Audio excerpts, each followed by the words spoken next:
Your attention, please, ladies and gentlemen. You're watching, yes,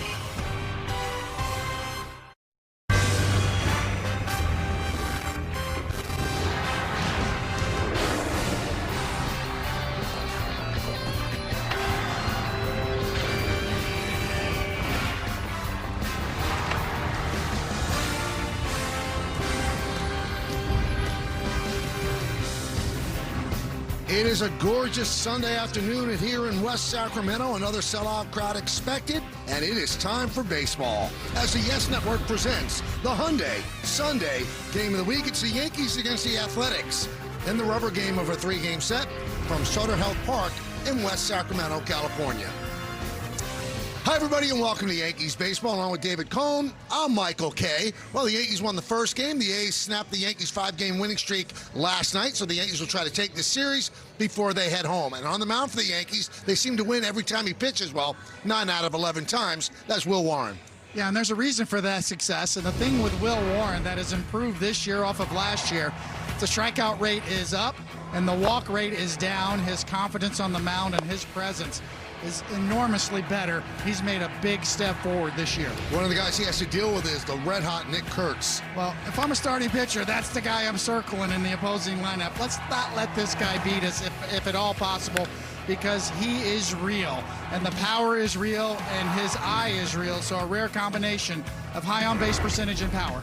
So Will Warren actually does very well against left-handed batters. You see those numbers, but Nick Kurtz does very well against right-handed pitching. So who's going to win out? It's going to be quite a matchup. Top of the Yankee order, always fun to watch, starting with Paul Goldschmidt. He has been red hot, and there's a lefty on the mound. Then you got some Ben Rice, followed by Aaron Judge. Lineup, first pitch, baseball, coming up next on Yes. Here is the Sunday lineup, presented by Hexclad.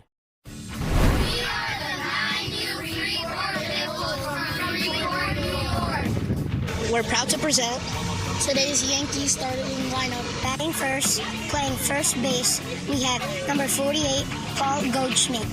Batting second as a DH, number 22, Ben Rice. Batting third, playing right field, we have number 99, Aaron Judge. Batting fourth, playing left field, we have number 35, Cody Bellinger. Batting fifth, playing third base, we have number 72, Jose Caballero.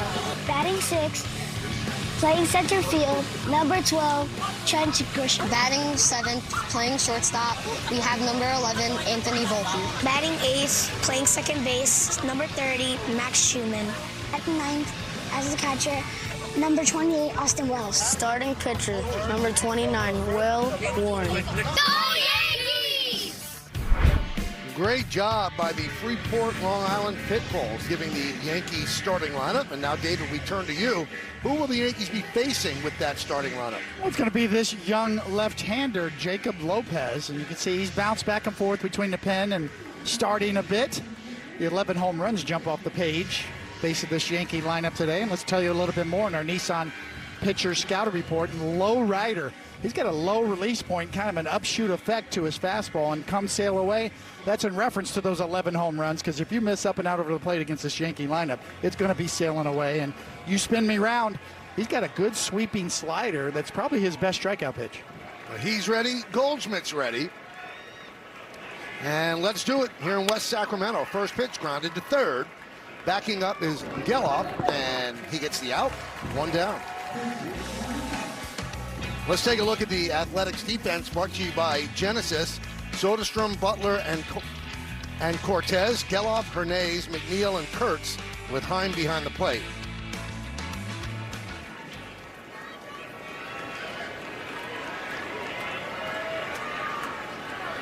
Here's Ben Rice.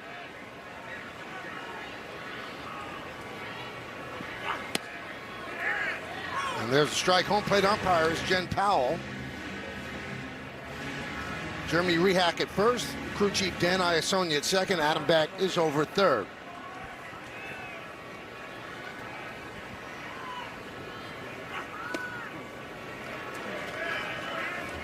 Check out the umpire scouting report, brought to you by your local Kia dealers. 17 calls challenged, 8 overturned, 11th career game behind home plate, first female ump in Major League history, and Jen is in her second Major League season. Fouled away. Not a cloud in the sky, and with no upper deck, could be a little bit of a challenge with some fly balls and pop-ups. We'll keep an eye on that. That is correct. That is the definition of a high sky.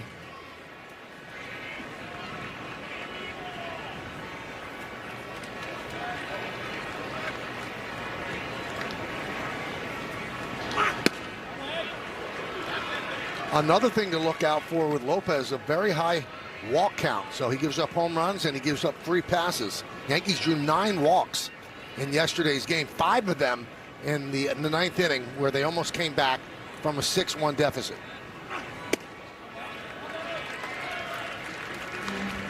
Count 3-2 on Rice.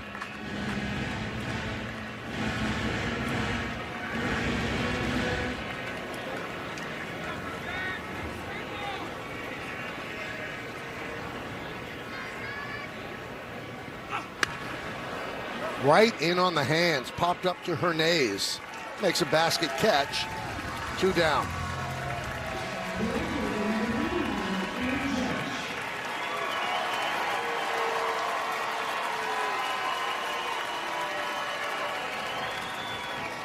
So here's Aaron Judge. He's 1 for 8 in this series.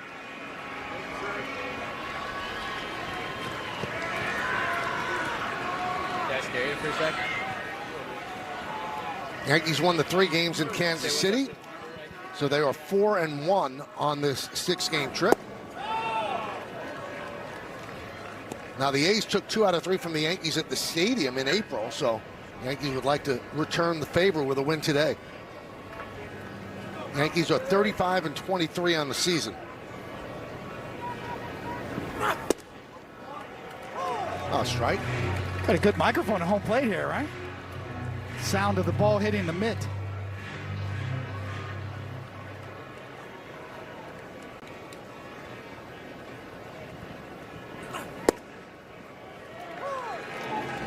One and 2. Jacob Lopez pretty much gave the Yankees a scouting report. He said, I'm going to live and die by just throwing fastballs in the zone.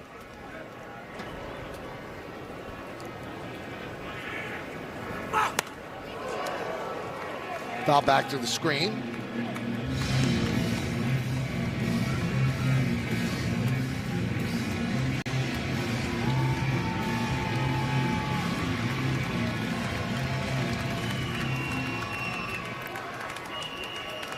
One and 2 on Judge. Just missed with the slider, and that is going to be challenged. The catcher is challenging the call ball. All right, so the challenge. I think he just missed. Oh, then he got him. Close the strike. Presented by T-Mobile. Start him out at 2,000. Looking. A's coming back.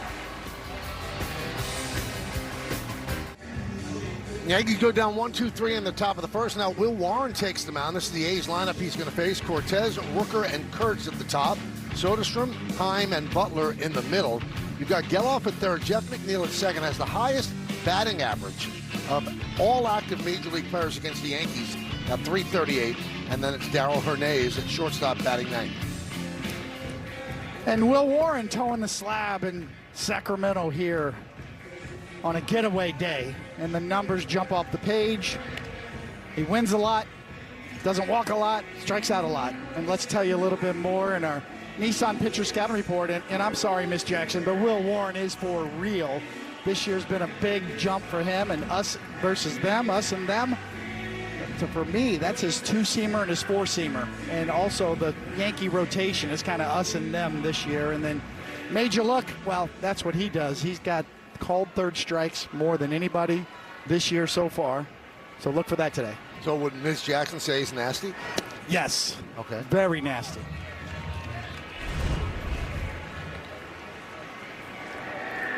Well, that's the pitch to Judge, and they called it a strike on the challenge. And there's another challenge right The now. call is confirmed. And Sacramento that is has 1 challenge confirmed. remaining. So Cortez challenges in his first at bat in the first inning and loses a challenge. So it's a strike. Very odd.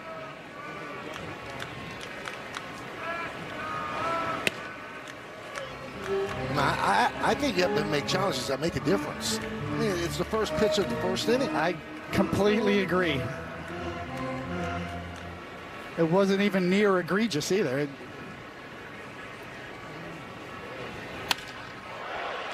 Left field and deep. Going back is Bellinger on the run, and that ball's going to be off the base of the wall. And Cortez hustles into second with a leadoff double.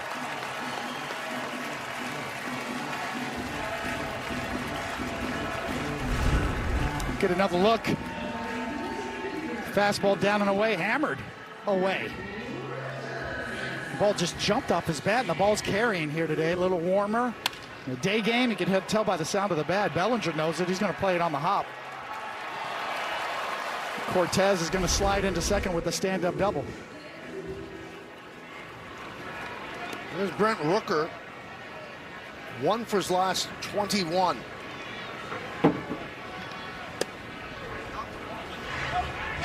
One and 0. It's an old Ralph Kiner line. Slid into third base with a stand-up triple. That's what Cortez just did in second.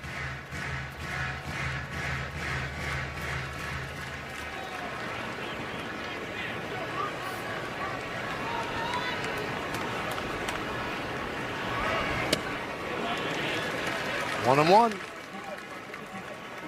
Yankee defense brought to you by your local Tri-State Genesis retailers. So Caballero's at third, Schumann is at second, Wells back behind the plate.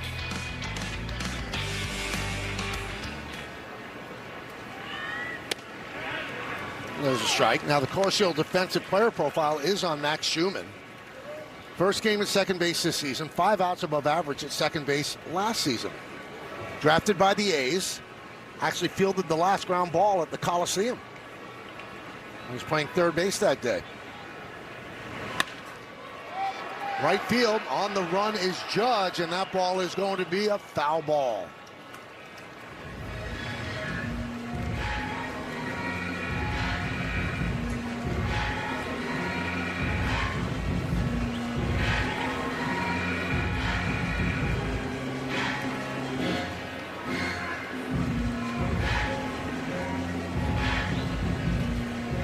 So Cortez at second. We're on the bottom of the first inning.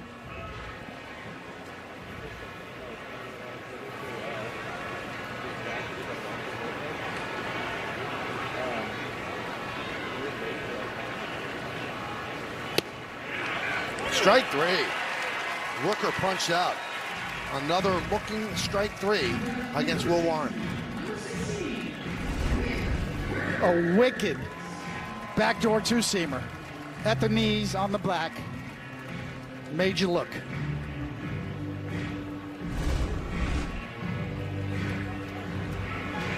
Well, we kind of circled this matchup. Warren against Kurtz. Kurtz 4 for 8 in the series. Homered in each game.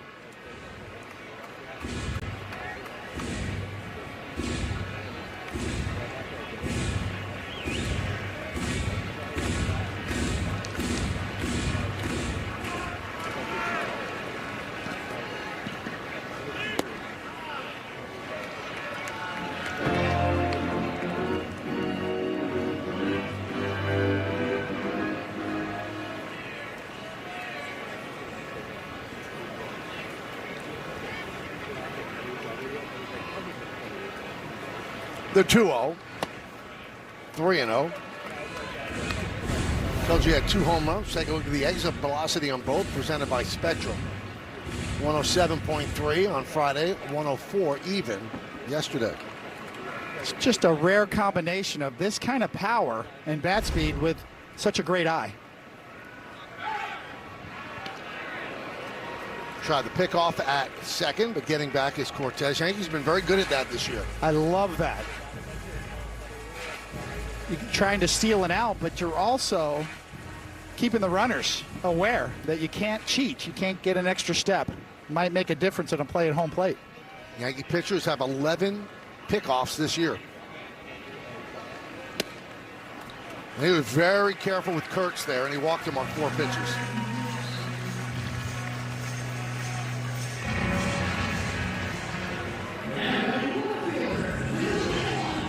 Warren's allowed just 1 stolen base this season. That was way back in March in San Francisco. So here's Tyler Soderstrom. He's been tough, 4 for 5 in this series. On this homestand, he's 8 for 16. And 10 for his last 21, so heating up. Big cut. 0-1.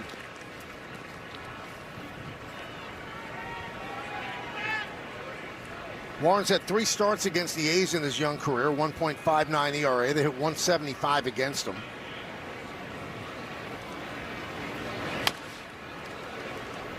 Oh and 2.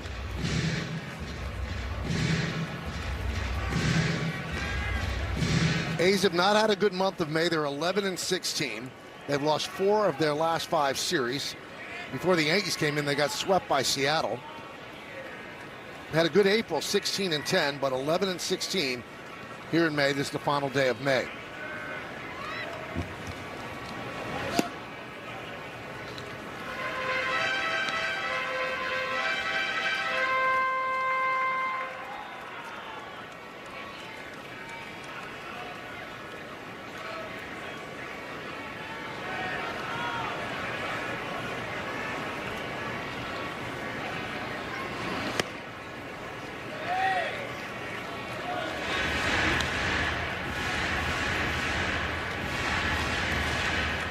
Told you Jen Powell behind the plate.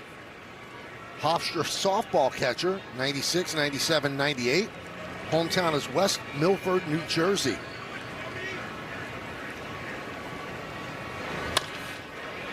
Grounded to second. There's one. On to first. Not in time. That close to an inning-ending double play. This is well done by Schumann because this is not a double play ball, but he gives Volpe a good feed. And that was too slowly hit, too far away from second base, so he almost did it. Now the umpires are talking something over. Because the runner kind of veered into, trying to veer out of the way, kind of veered into Anthony Volpe's throw, and Volpe's claiming interference by the runner. Watch this, the runner's going to veer right into the path, trying to get out of the way. And that's a question. Volpe's got a beef. I'm not sure if it would have mattered on the throw back to first, but really unusual base running.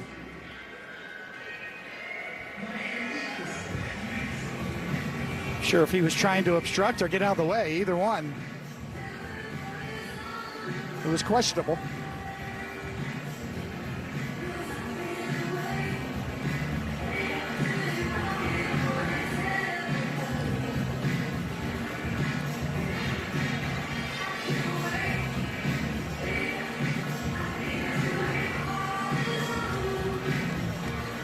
Dan Iasonia, the second base ump, is the crew chief.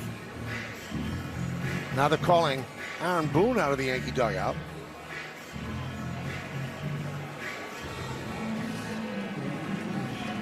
Let's see how this goes.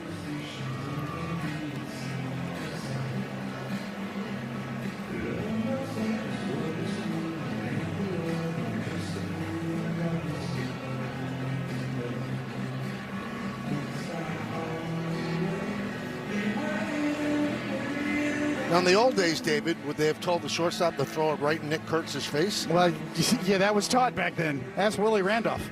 He knows. A lot of times, you had to protect yourself as a middle infielder to get the runner to go down, or else they'd roadblock you like Hal McRae used to do to Willie. See right here, as he peels up, he almost took one off his helmet. Well, they're going to let it stand. Looked like Volpe almost did kind of drop down there and maybe steal an out.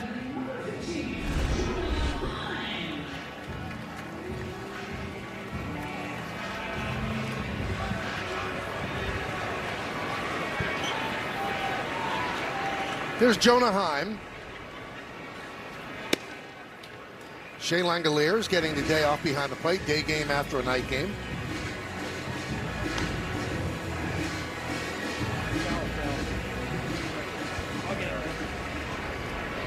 So Cortez at third, Soderstrom is at first.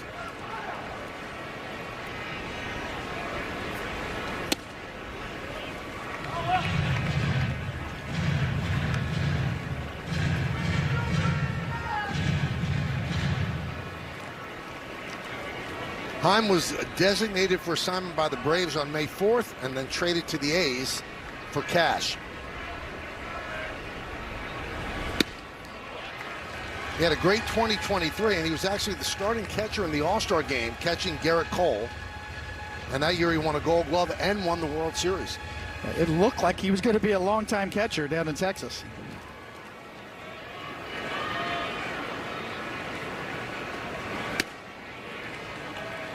Right down the middle on 3-0, now 3-1.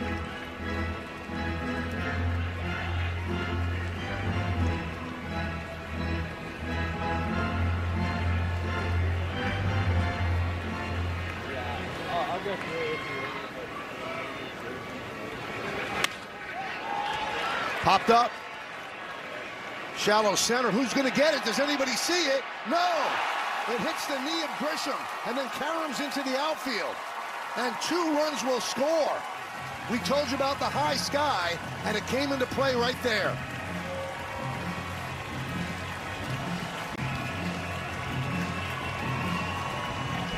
Well, you could see trouble brewing right about now as Volpe's trying to get there, and he's got his hand up in his eyes. You can't see it right there. And Grisham got a late start and then clanked it. Well, it was off his glove. Yes.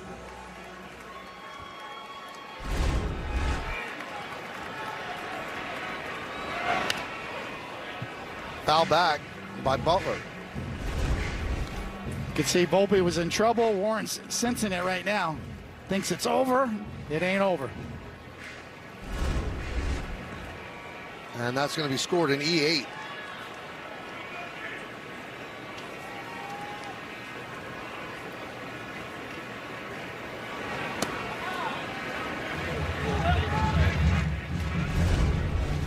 This is just trouble the whole way. Grisham's going to save the day, and then right off the heel of the glove.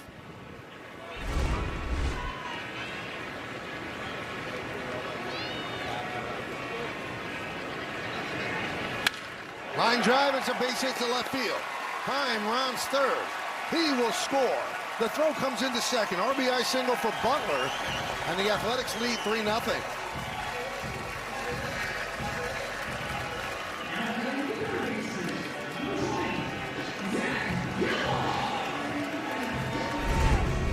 Well, another pitch that was hammered the other way.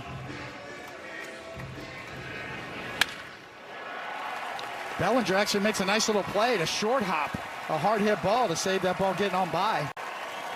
But nonetheless, 3 runs now on the board. Well, in his 11 starts, Will Warren has allowed 2 runs or fewer in 8 of them. Now, these 3 runs are all unearned, but you know what? They count on the board.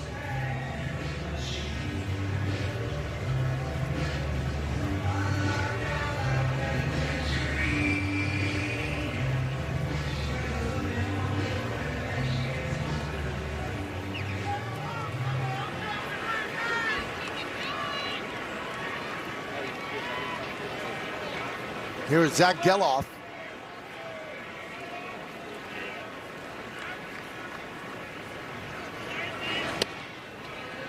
And a strike.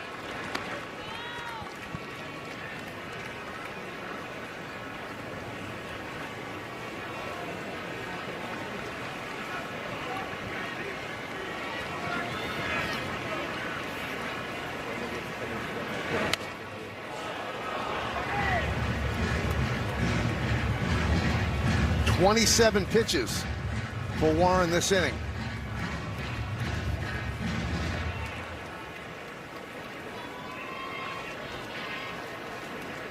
It's not what you want.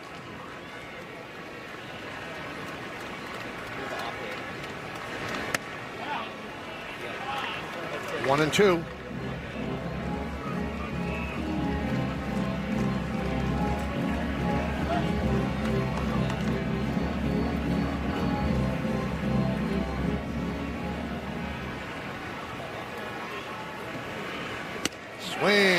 miss. Geloff down on strikes, but 3 runs, 2 hits, 1 huge error. And at the end of 1, it's 3-0 Athletics. Well, let's check out one of today's player props, brought to you by Bet365, where winning is everything. Cody Bellinger. He has 8 home runs. If he hits one today, it's plus 475 for 1 or more home runs. Yankees retired in order in the first. And the first pitch is a strike. Bellinger taking all the way.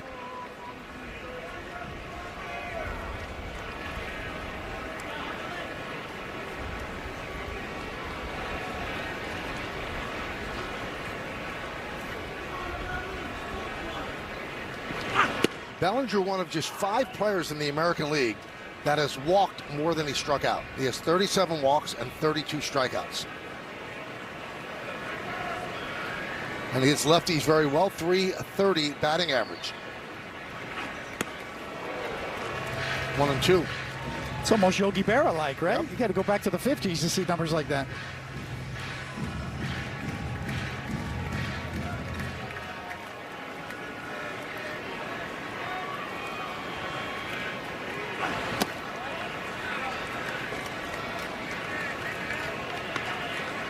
Now, Lopez had struggled in his previous start. Last time he pitched as a bulk guy. And against San Diego, 4 2/3, 6 hits, 1 run, 1 walk, 3 strikeouts. He threw 91 pitches in that game. And that's going to be challenged by Heim. That was ball called by the home plate. Catcher is challenging the call ball. ABS by T-Mobile. And it is strike 3. Call is overturned. Sacramento has 1 challenge remaining.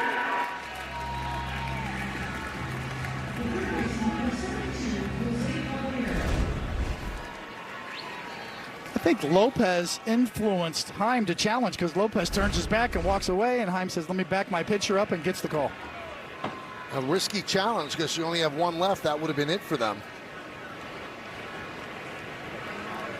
And Caballero does not like to get in the box without the pitcher looking at him.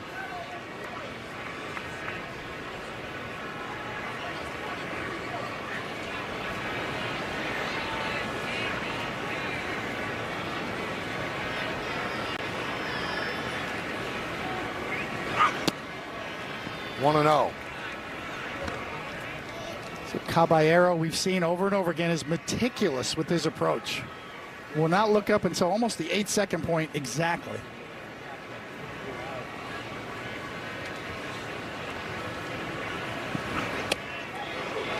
Did he go? Yes, he did. He must have a clock in his head because he steps in and there's about 13 seconds, but he doesn't look up until 8. He looked up right at 8, and there's no clock in the ground, so he must be counting it off in his head.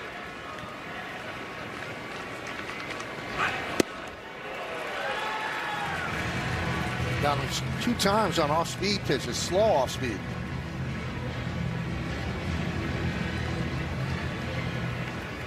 So the count 1 and 2. 2 strikeouts for Lopez.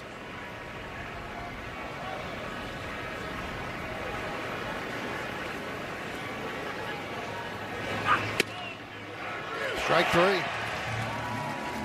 Caballero down looking. 3 strikeouts in a row by the A's left-hander. Well, this is his best pitch, and we talk about the breaking ball that really has some good movement on it. This one's well located.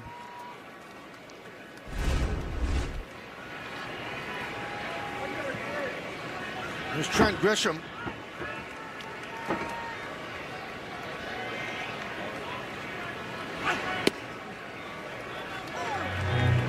Oh, 1. 2 different kinds of breaking balls, a cutter, a little harder, and a slider.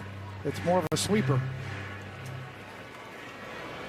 Grisham 2 hits and 8 at bats in this series.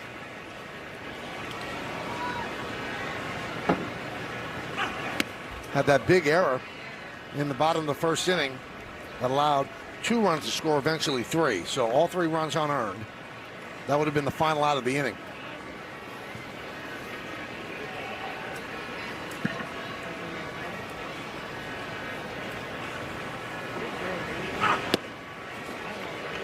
A strike. So I love those shots with the drone, right? It just makes you feel like it's a big game. Maybe I'm dating myself thinking about the Goodyear blimp back in the day, right? But it was a big deal when you saw the blimp go by. You knew it was a big game. And now they have a little drone. That's all you need is that right there now.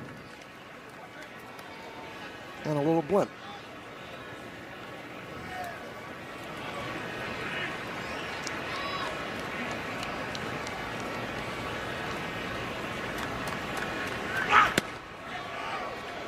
You know, one thing, David, I've heard horror stories about this place. I'm glad I got to come. I think it's a great place to watch a baseball game. I can't speak to the clubhouses being in the outfield or the drones being in the sky, but it's a really nice place to watch a game. Very intimate.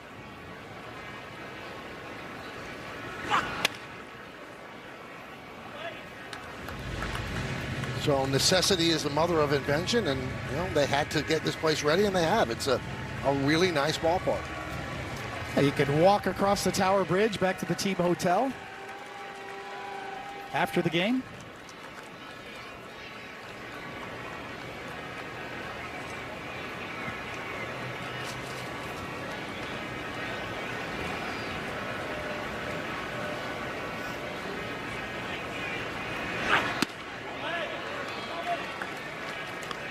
Three and two.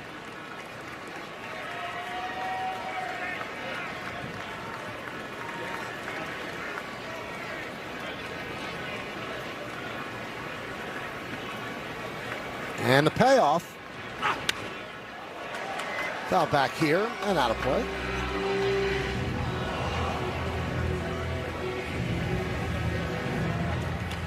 It'll be interesting after the game to hear Meredith talk to Trent Grisham about what happened on that fly ball in the first inning. Got a late jump on it, tough to see.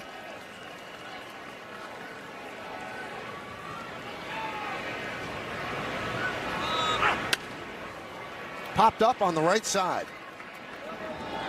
McNeil will put it away, and the Yankees go down in order. 1, 2, 3. 6 in a row retired by Lopez. The Yankees Baseball on Yes is brought to you in part by Hyundai. Hyundai gives you America's best warranty on every new vehicle. Visit Hyundai.com for more information. By Optimum Fiber, famously fast fiber internet. By Nissan, hop into a Nissan Rogue and hit the road to adventure. Shop NissanUSA.com. And by Sage, proud accounting software provider of the New York Yankees. Sacramento is the capital of the state of California. And the people of Sacramento are so proud to have Major League Baseball here for these 3 years. And, you know, they see you in the street. Oh, welcome to our city. I hope you enjoy it. Been great hosts. Jeff McNeil will lead off.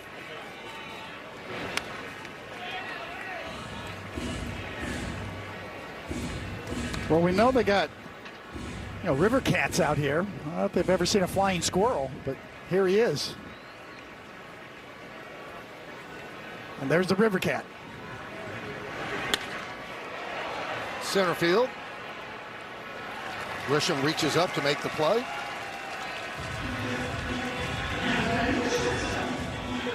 We mentioned this on Friday. One of the dangers in a minor league ballpark is that big league outfielders and infielders use the upper deck as background for where the ball is.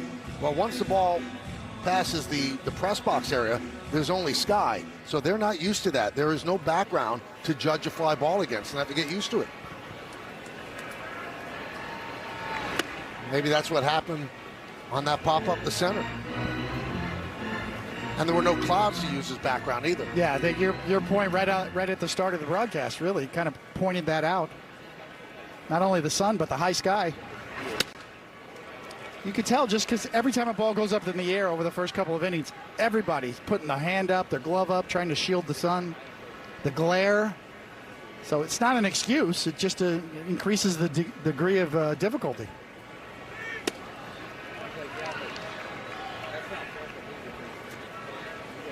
2-1 on Hernandez.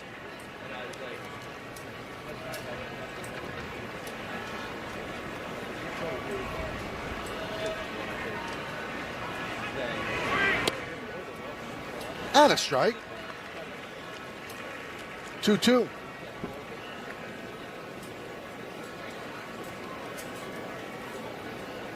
This is what it was like before night games. You think about the 30s and 40s, and those guys had to play day games. had to deal with this.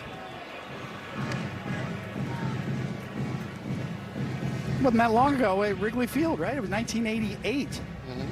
I was there with the Mets. We played the first night game at Wrigley Field. And he walks the number 9 batter. That'll bring up Carlos Cortez, and it brings us to the league leaders, brought to you by your local Tri-State Buick dealer. He's having a good season, minimum 150 plate appearances. He has the highest batting average, second highest on base percentage to his teammate Nick Kurtz, 9th in slugging, and 3rd in OPS. Not too bad. Led off the game with a double to left center right off the wall.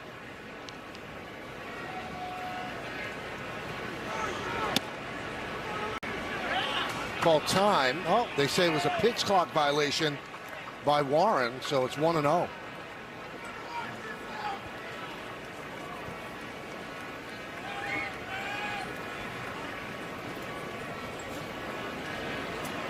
Hasn't been a smooth beginning for Will Warren.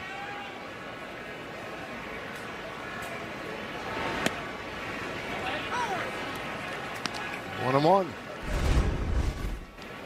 Take a look at the clock. That was close.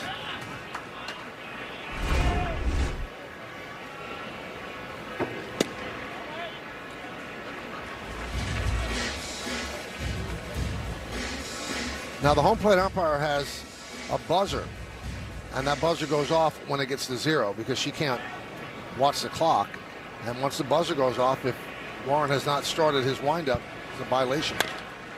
See if they turn 2 here. There's 1, and there's 2. That'll do it here in the second. We go to the 3rd inning in West Sacramento, 3-0 Athletics. Well, score big on authentic gear at MLBshop.com. From official jerseys and memorabilia to hats and hoodies, we've got the season covered. Visit MLBshop.com/Yankees, the official source for your Yankees gear. Volpe takes a strike. Bottom of the order for the Yankees. 6 up, 6 down, first 2 innings against the A's left-hander. Yesterday, the Yankees had 6 hits and 9 walks, but none of the 6 hits were for extra bases.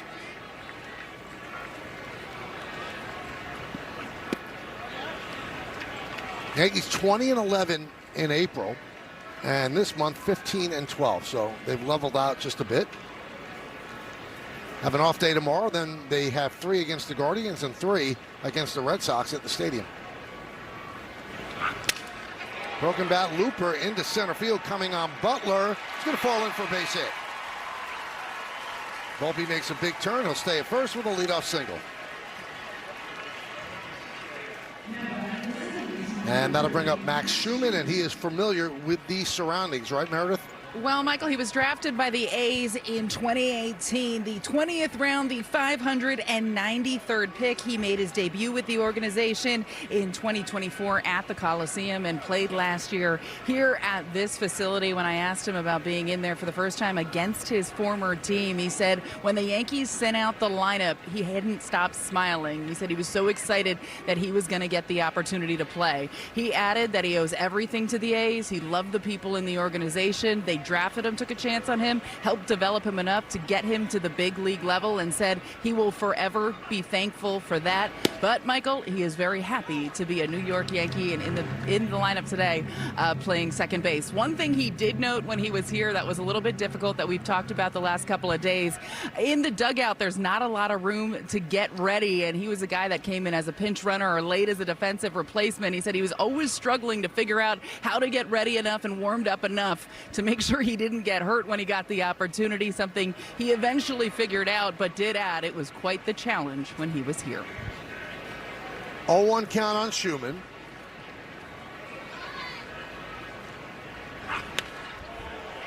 Yankees like Schumann. He could play all over the place, and he's more than an average defender at every spot you put him. And when you see the facilities in big league ballparks where they have the traject machine, they have mounds behind the dugouts, this is going back to the basics. You have to swing a bat with a donut on it. And I would think it's particularly tough on DHs and pinch hitters. It's a great point that Meredith that just brought up, especially throughout the course of the game. Not only just get yourself ready, but what if you have to pinch run? Getting your legs loose. Volpe goes, pitches high, throw to second, not nearly in time. Good jump against the left-hander by Volpe. And he picks up his third stolen base. Yeah, he timed that vault lead very well. Got a sort of a hop and a running start. Easily beats the throw.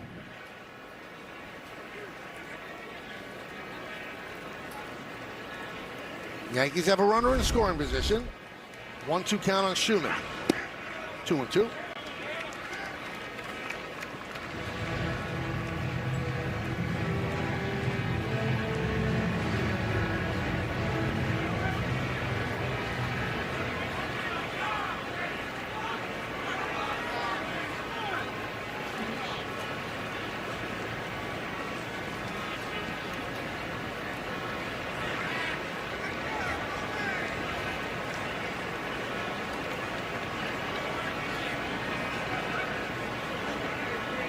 Yankees down 3-0. We're in the third.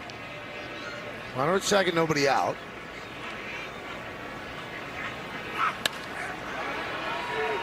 Skied the other way and out of play.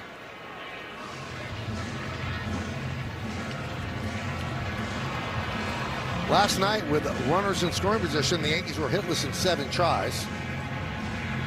And they're 4 for 21 in those situations in this 3-game set.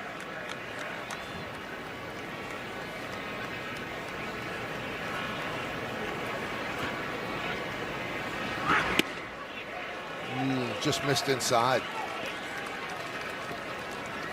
So Schumann playing second as Chisholm gets a rare day off against the left-hander. Get another look. Good eye.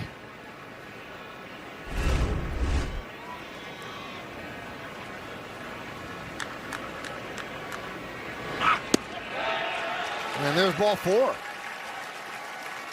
Good at bat for Schumann. Fell behind, then worked the walk. First and second, nobody out. And the number 9 hitter, Austin Wells, coming to the plate.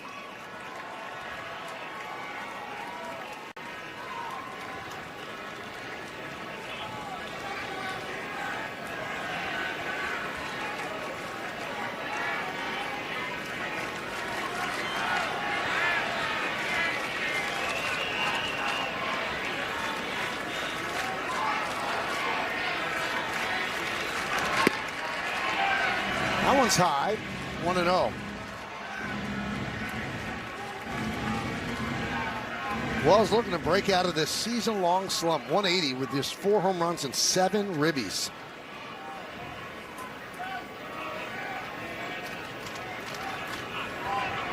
And he shows bunt, takes outside. Caught everybody off guard with that one.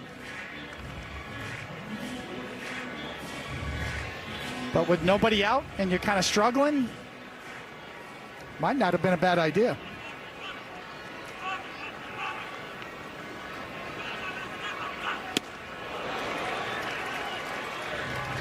Two and one.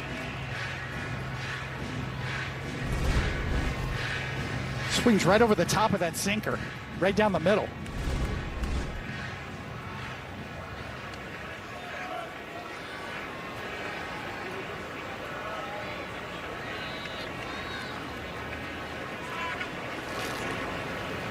Lopez at 42 pitches.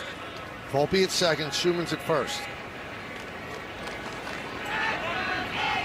Volpe dancing off and makes Lopez step off. Is that a balk? I love that because he almost forced a balk. And anytime you can be a distraction on the bases to the pitcher, that's a plus.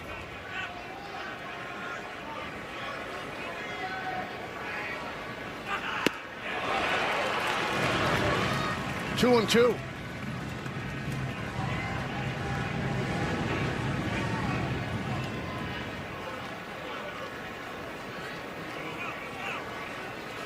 Two on, 2-2 count. We are in the third.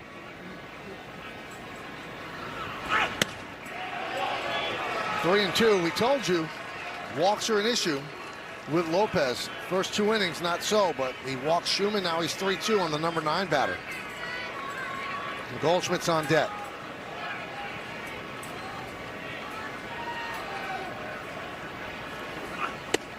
And a walk. So he moved ahead of Wells early, then ends up walking, and bases loaded for the Yankees, nobody out. Here comes Scott Emerson, the pitching coach. Yeah, a real unforced error for Lopez. After 2 swings and misses from Wells, and he was on top of him, and they let him go. Now the Yankees got him loaded, and nobody out. And that'll bring up Goldschmidt. Play FanDuel's Daily Dinger for free every day for a chance at a profit boost if your selected player hits a home run. And here are the featured home run odds for today's players. Paul Goldschmidt plus 500, Aaron Judge plus 300. So bases loaded, nobody out, and the top of the order coming up, Goldschmidt, Rice, and Judge.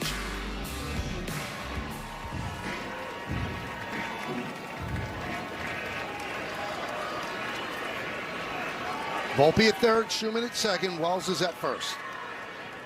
Goldschmidt swung at the first pitch and grounded at the third to open up the game.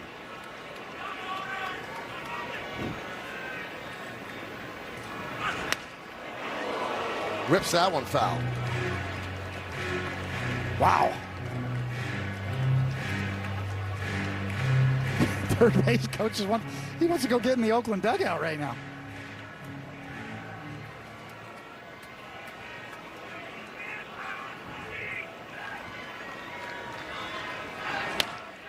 Grounded right side. Grabbed there by Kurtz. He has no play. Run scores. Infield single. Yankees on the board. It's 3-1 A's.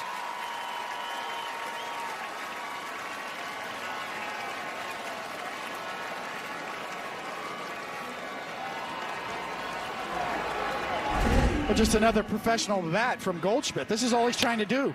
Shoot it to the right side, and Lopez just hangs and watches. Watch the pitcher.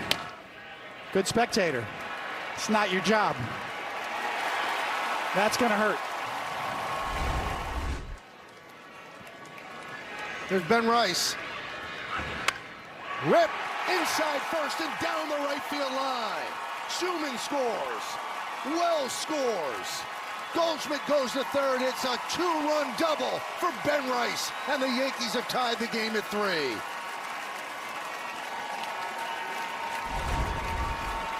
First pitch slider, left it on the inner half. And you don't do that nowadays to this guy, because he's going to hammer it. And down the line it goes.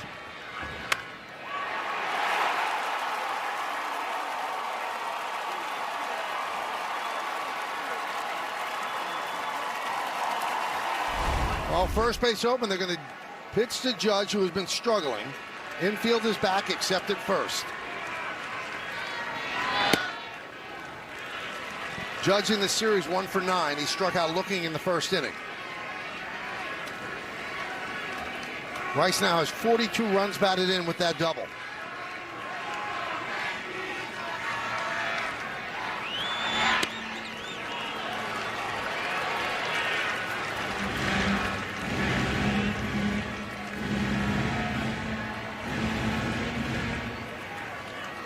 Against lefties, hitting .232. Against righties, .252.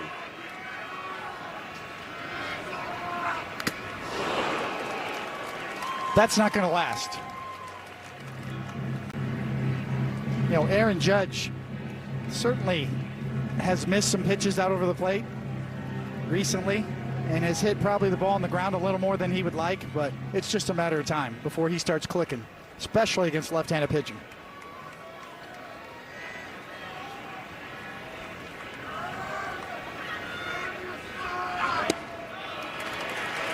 Three and one.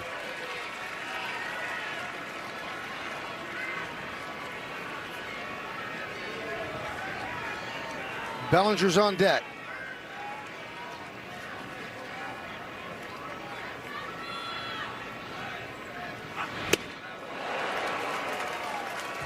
Three and two.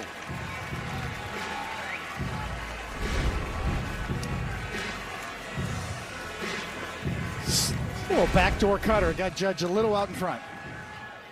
A's have Michael Kelly up in their bullpen. righty. Payoff.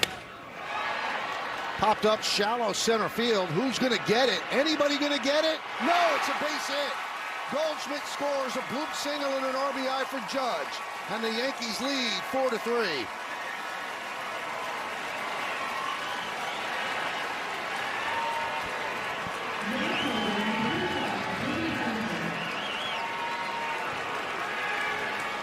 Well, turnabout is fair play. We saw it on the Yankee side with Grisham.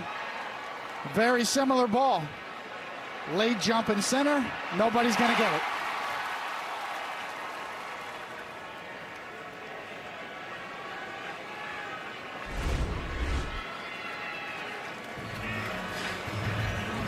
Quite the rally. Broken bat single by Volpe, stolen base, walk, infield single by Goldschmidt. Then a legitimate 2-run double right down the line by Rice, and then a bloop single, driving a run to center field off the bat of Judge as he picks up his 38th ribby. Well, Max Schumann with a really good at-bat in the middle of this inning.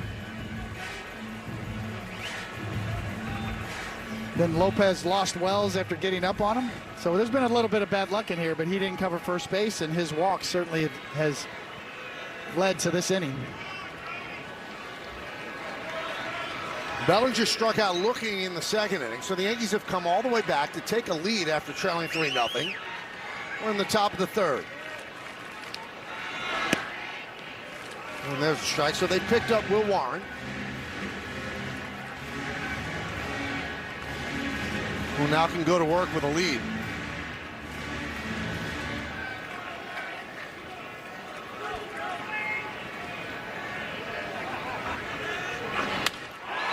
A line drive base hit to right field. Everybody had to hold up to see if it got through, so they advanced just one base. Rice to third, Judge to second, and a single for Bellinger. Yankees load the bases again with nobody out.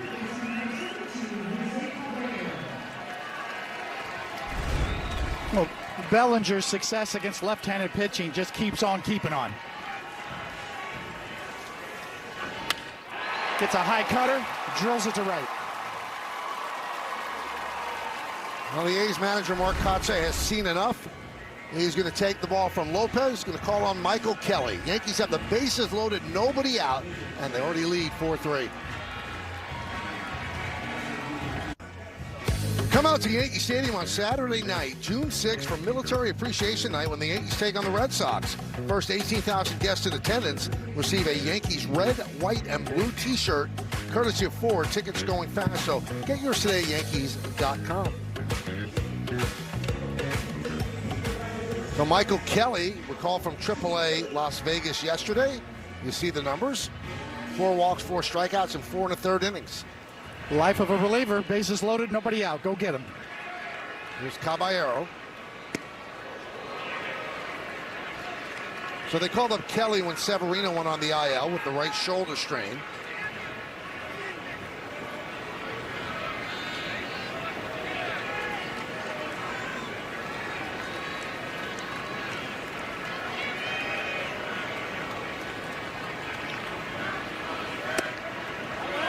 Kelly, 33-year-old, right-hander, 5th big league season.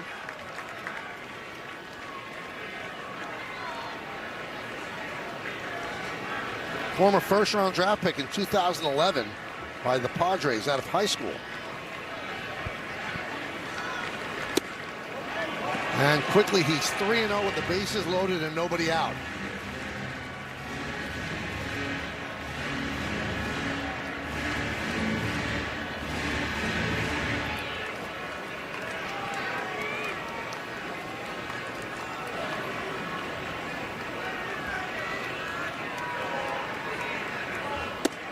Ball 4. That'll bring home Rice. He jogs in from third, and when he steps on home plate, the Yankees will lead 5-3. An RBI for Caballero. Well, I've never seen Kelly throw before, but certainly throwing a slider on a 3-0 pitch with the bases loaded is a choice.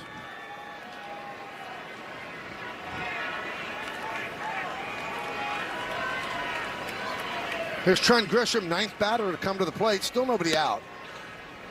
And a strike to the Yankee center fielder.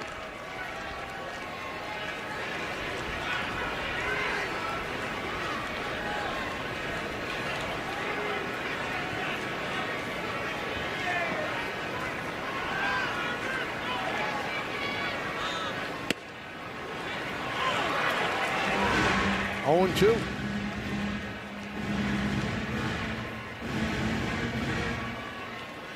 It's a lot to second guess for Lopez today. The command, not covering first base, and watching your runners on the bases right now.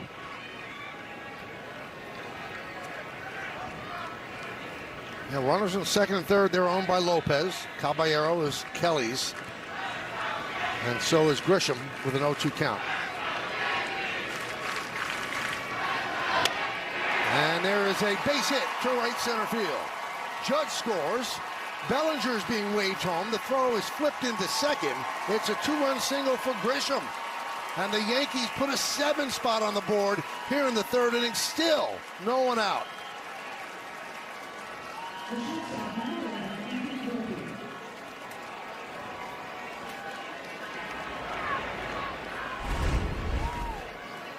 Well, that'll do it for Mr. Lopez. A couple of parting gifts in the form of 2 more Ernies.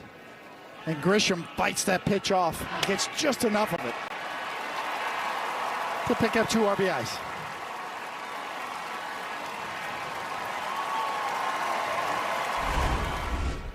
And that brings up Volpe, who started this all with an innocent single. Yankees first base runner. Still nobody out. Oh, strike.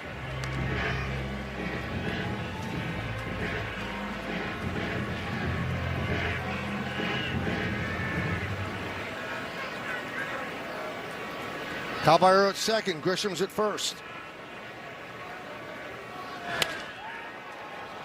0-2 on the Yankee shortstop.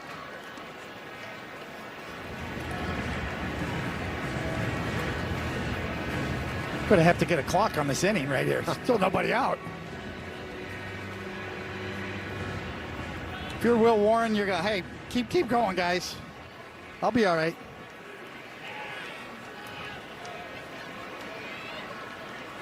Coming up on 22 minutes right now. Runners go.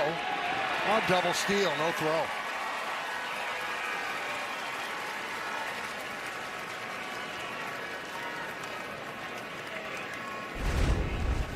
Not paying attention. If you're going to give it, I'm going to take it. Infield has to come in now.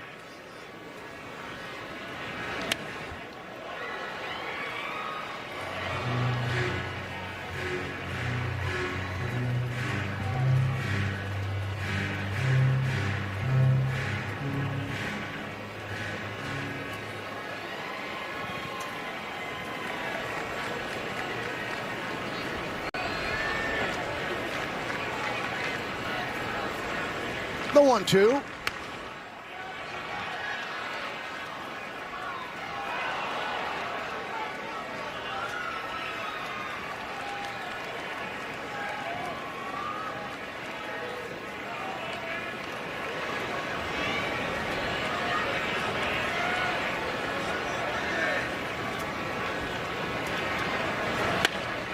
Reached out and punches it into center field for a base hit.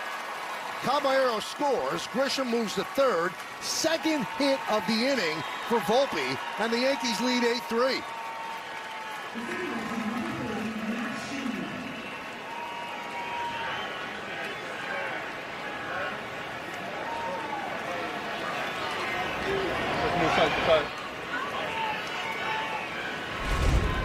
Well, if you're on the A's side right now, Murphy's Law comes to mind. But good job by Volpe of covering that pitch away, even though he's lunging. He's able to reach out, get it into center field. 7 hits and 8 runs in the inning, and still nobody out. First and third. And no one up in the A's bullpen, so Michael Kelly's going to have to wear this.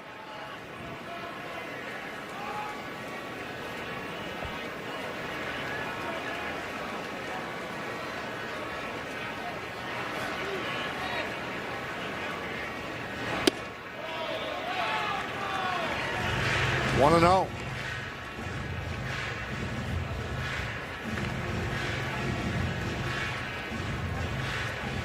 Grisham at third. Volpe is at first. Volpe's already stolen a base this inning. Held there by Kurtz.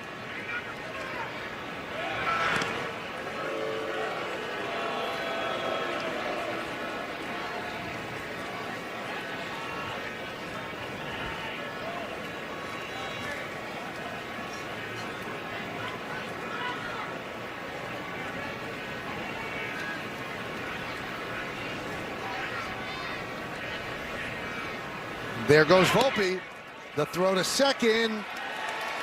Not in time. Another stolen base for Anthony Volpe. Grisham stays put at third.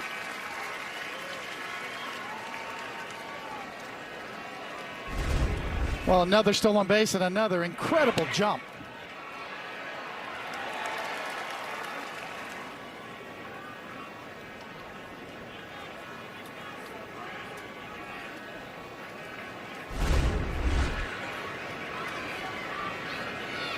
Infield in again. 1-2 on Schumann. How often does it go 25 minutes and nobody out yet? I know. Schumann was trying to hit a homer right there.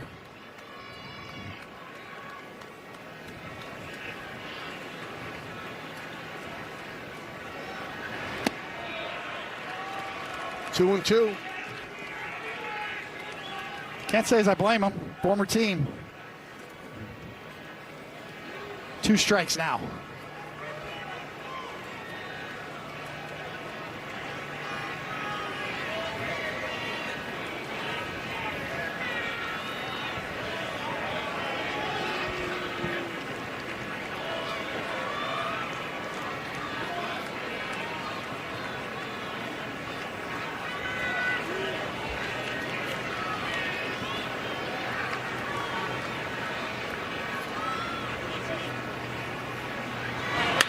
Line drive, it's a base hit. That'll score 2 more. Grisham comes in. So does Volpe. Schumann goes to second with a 2-run double, and the Yankees are pouring it on. They lead 10-3.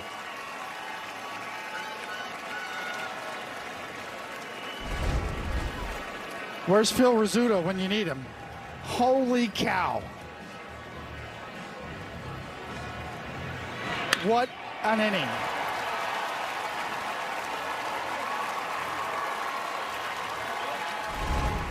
And that has to feel good for that guy. Aaron Boone very smartly puts him in the lineup. What a gift to give a guy to play against his former team. Been there, done that. Love this, that he's in the lineup and he pays dividends for Aaron Boone. And yes, that's a 10 spot.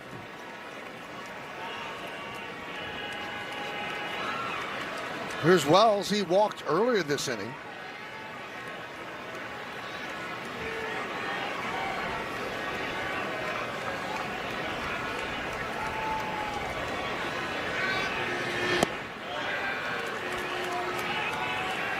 One and 0.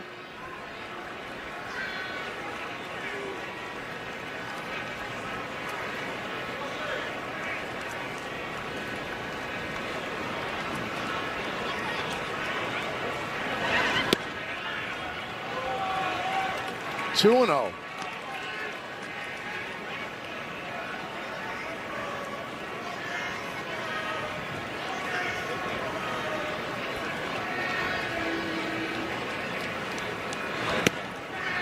You get a feeling that at some point you might see a position player pitch today. This inning? I don't think this inning. Nobody out.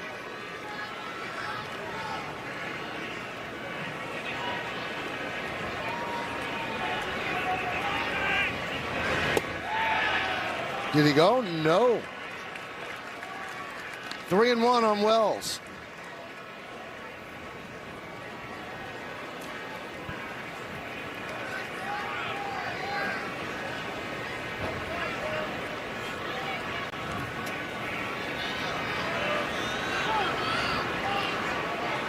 Time by Wells. Yankees have sent 11 players to the plate, still nobody out.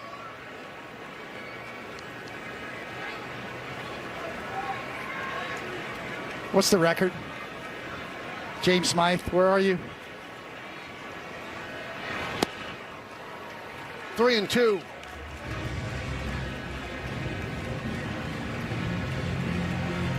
Now, Michael Kelly has some job security because Mark Kotze, the A's manager, is the goddaughter to Michael's daughter, or godfather to Michael's daughter. Should buy you something. There's ball 4.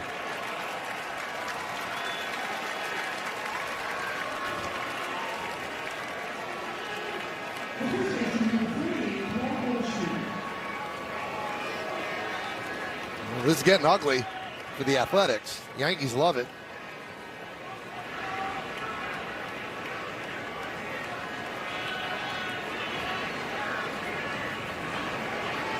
Goldschmidt, infield single to drive in a run earlier in the inning. He's 1 for 2.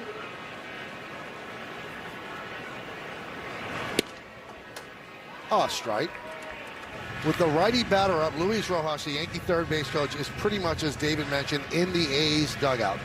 He does not want to get smoked.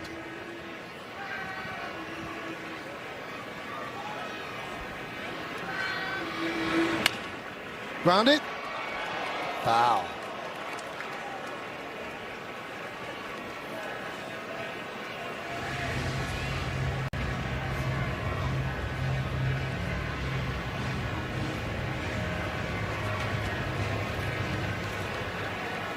You know, each of the Yankees do not want to be the guy who makes the first out, because then the bench will be all over him.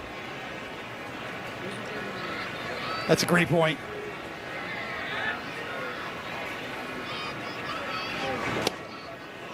Strike 3, so it's Goldschmidt. He did not challenge. He might have had a challenge there. Another look. He could have. Really close. Now, the Yankee record for runs in an inning is 14. In the 5th inning on July 6th of 1920, that was at Washington. 0-1 on Rice. Big 2-run double earlier in the inning. Leads the Yankees with 42 runs batted in.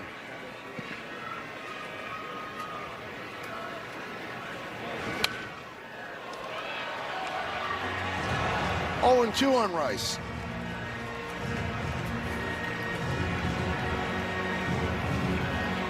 Wally Pipp was on that 1920 Yankees team in that lineup. The famous Wally Pipp. Which is ironic.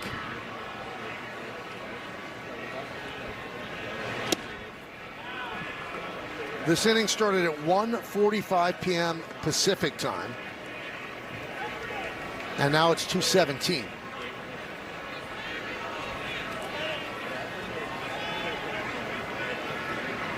So 32 minutes of Yankee baseball in a half inning. 1-2. Driven deep to right field. Going back is Cortez. He's going to the plate off the wall. Schumann scores. Wells scores. Rice has himself a 2-run triple, and the Yankees have 12 runs. What an inning for Rice.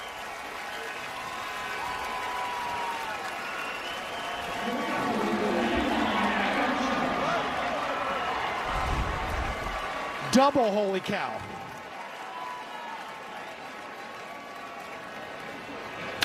Benny Barrels at it again.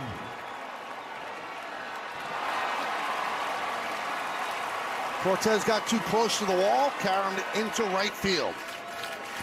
Runner third, they're not even bringing the infield in for Judge. And the pitch is fouled away. So that's pretty much a white flag right there. There's a runner third, 1 man out, infield back. Now they're kind of asking what to do, kind of halfway, but yeah. Now they come halfway, yep. Confusion is there.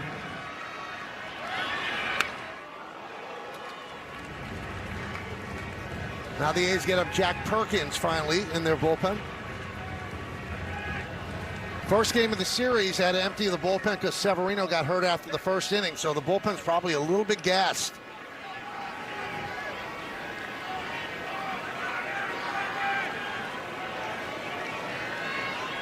Babe Ruth had 54 home runs in 1920, Mike.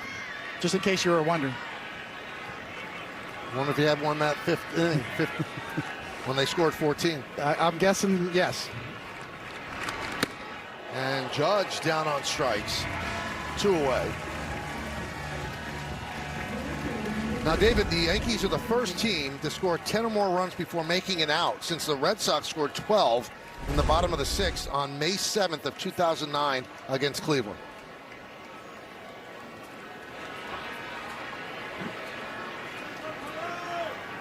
Here's Bellinger. And a strike.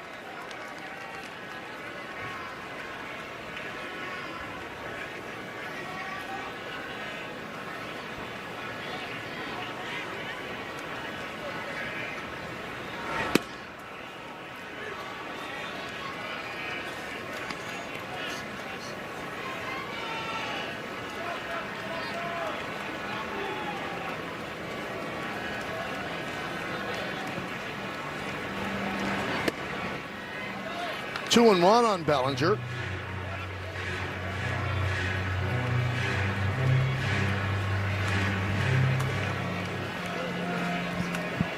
Yankees have sent 16 men to the plate this inning. And it's a base hit for Bellinger, and another run scores. Rice crosses the plate. An RBI single for Bellinger. He's 2 for 2 in the inning, and the Yankees have 13 runs in the inning. They're up by 10.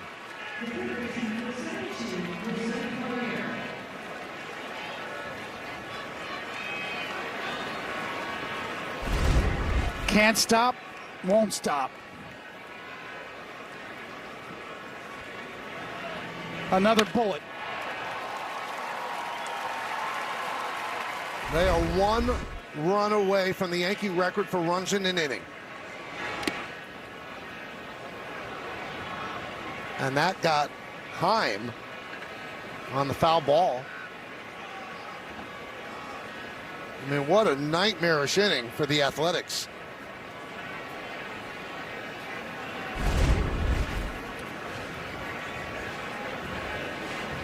Ooh, double shot like pinball.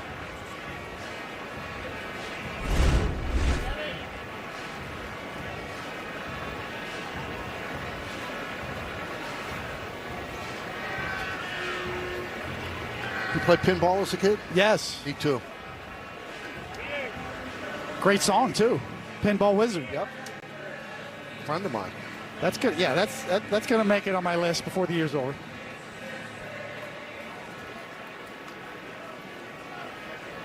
Caballero walked to force in a run earlier in the inning. He struck out in second.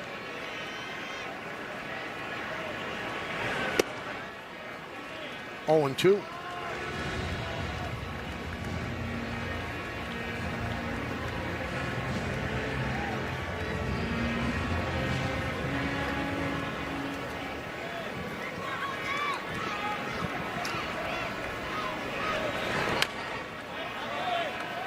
Still 0-2.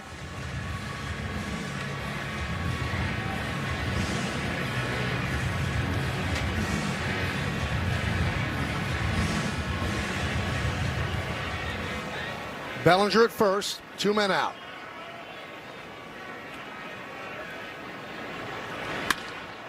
High fly ball, right center field, and that is going to be in there for a base hit.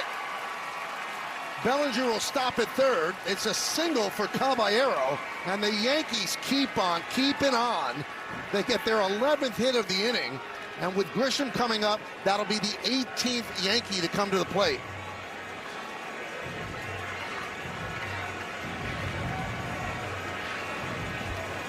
Wow, just wow. That'll do it for Michael Kelly. Perkins comes on. This whole inning is psycho.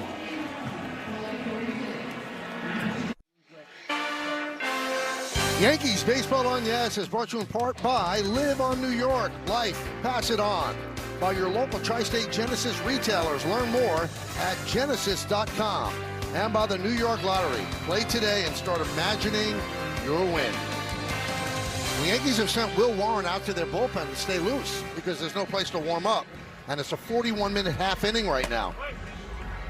So Jack Perkins comes on to face Trent Grisham, who had a 2-run single earlier in the inning.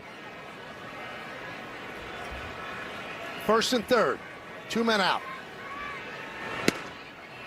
1-0. Really smart move by Will Warren to go down there.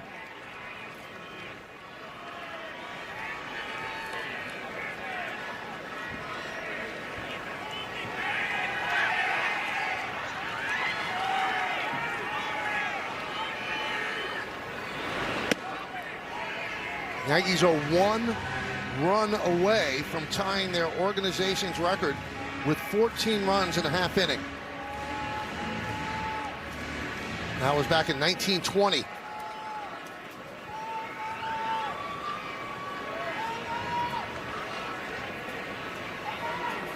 One. 1-2 on Grisham. Yankees have batted around twice.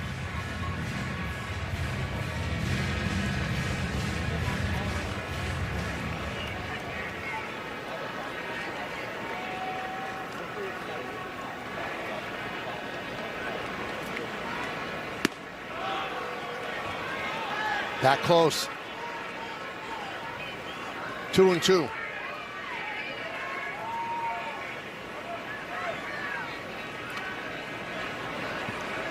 Bellinger at third, Caballero at first.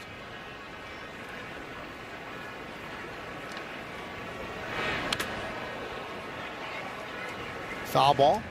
You know, these were the type of games 20 years ago, 10 years ago, before ABS and pitch challenge, where the strike zone would open up a bit. Umpires would look up at the scoreboard and start calling strikes more, but you're not able to do that nowadays.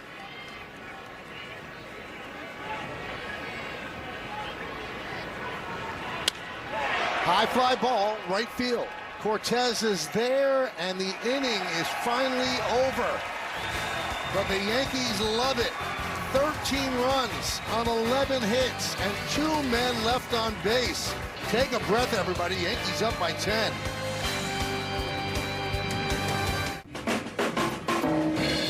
Top of the third, Yankees scored 13 runs, one shy of the franchise record set in 1920. They had 11 hits, 4 walks, 4 stolen bases, 18 plate appearances. It took 43 minutes, and they saw 75 pitches.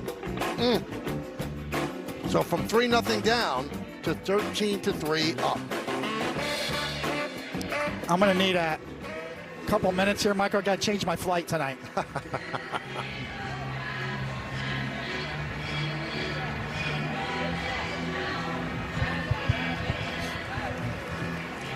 Hey guys, you noted that Will Warren eventually ran out to the bullpen to throw some pitches, but he was going through it a little bit as these runs were being scored. Coney, you know better than anybody that you will take all the run support you can get, but he was kind of trying to figure out what to do to stay ready in that dugout. He went through a couple of things. He did arm circles, stationary lunges. There was some stretching. He picked up the rubber-weighted ball, was throwing that against the back of the dugout there. He was pacing a little bit, hydrating, pacing some more, high-fiving a lot, and then finally he decided to go out to that bullpen as he picks up his first out of the third.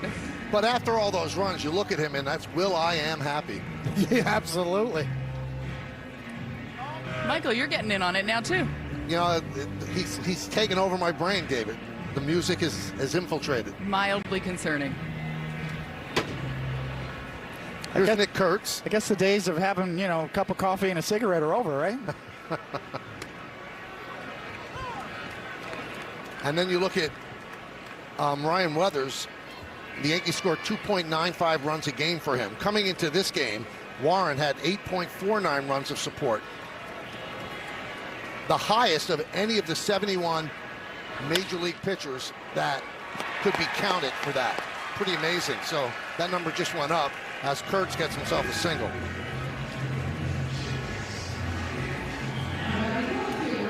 Hall of Famer Burt Blyleven had a great line about that point you just made.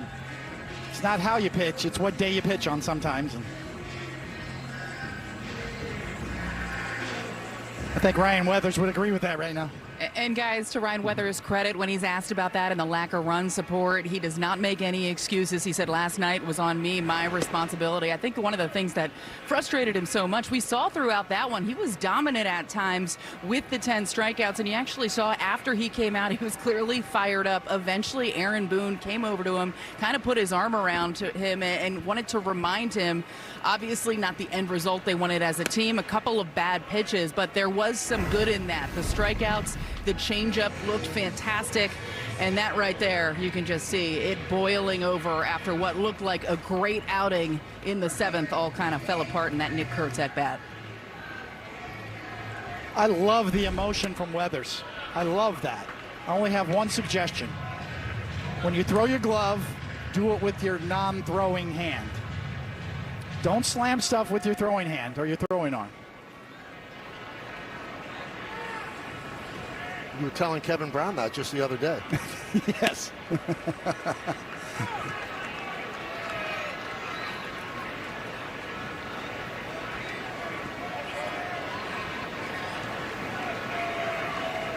3-1 count on Soderstrom.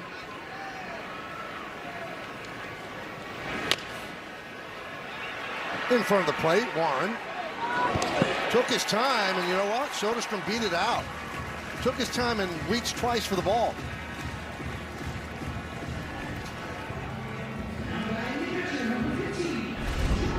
We'll get another look. Yeah, I'm with you. I think there's a little bobble here. And give Soderstrom credit. Busting it the whole way. Put pressure on Warren. He couldn't get it out.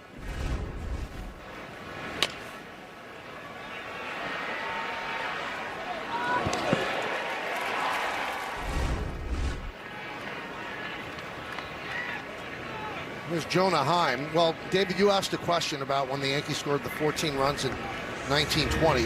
Babe Ruth had an intentional walk, and then he had an RBI single in that 14-run inning. They didn't hit any homers until the famous Del Pratt capped the scoring with a 3-run home run.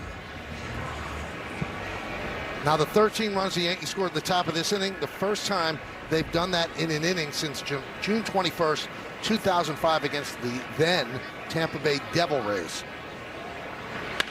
Line drive, caught there by Schumann for the second out.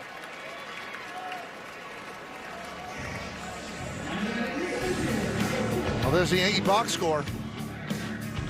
If you look at Ben Rice, that's a good series that he just had in the third inning.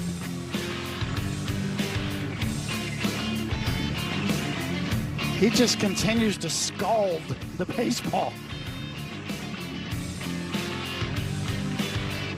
He's got the double and triple part of the cycle already done. It's only the third inning.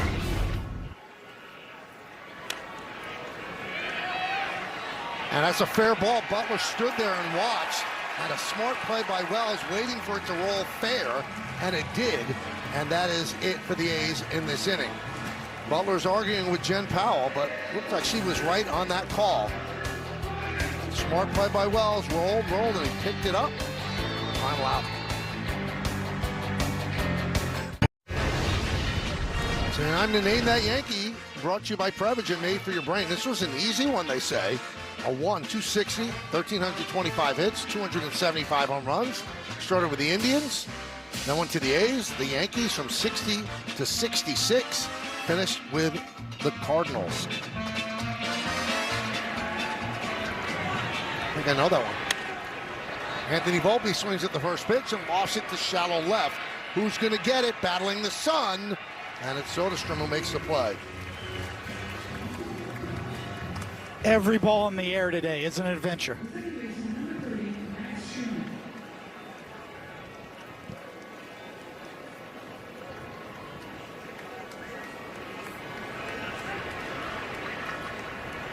So here's Schumann. He walked and had a 2-run double and scored 2 runs in the third inning. We're in the top of the fourth. The Yankees lead this one 13-3.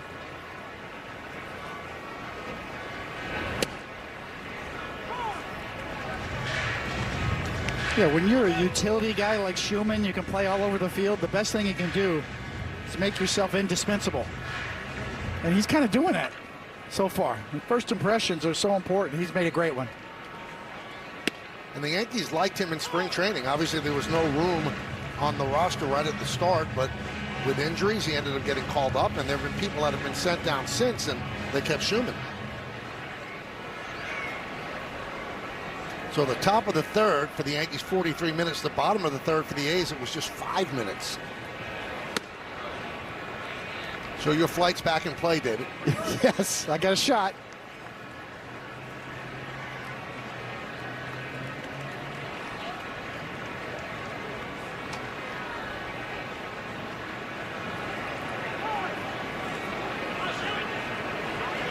Schumann calls time with a 1-2 count.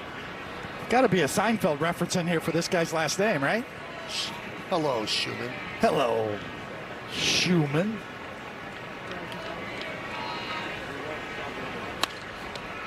Knocked down by Perkins, knocked his glove off, scrambles after it, and he gets the out.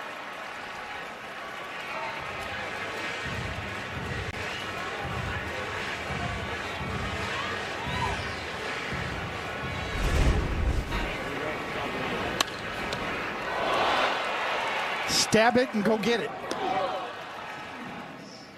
Another look. Knocked the glove off. He almost went for the glove first. You see that? No, go for the ball. He did. There's Austin Wells against Perkins. Wells walked twice and scored twice in the third.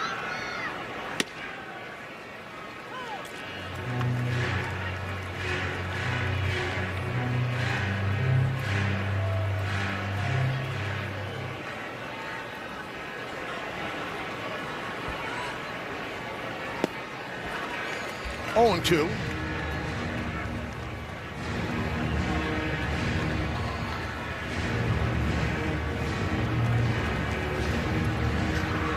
I was looking forward to this Sunday game because I knew we'd see the famous wedding gown white Sunday uniforms for the A's. And as you know, we talked about it. I'm a fan of the color scheme. Going back to the 70s, Charlie Finley. We saw Fort Knox gold last night.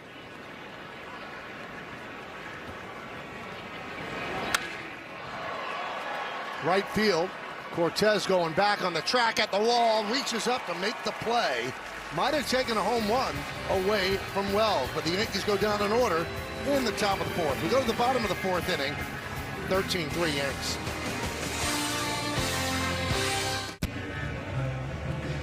Tri-State Cadillac scoreboard shows us the Yankees up by 10, 13-3, 13-11-1, leading 3-4-0. We go to the bottom of the fourth inning. So Will Warren trying to pick up his 7th win of the year. Yankees trying to win this series. And if they get the win today and hold on, be quite a good road trip at 5-1. They sweep the Royals and then come into West Sacramento and take 2 out of 3 from the A's, but still plenty of time to go.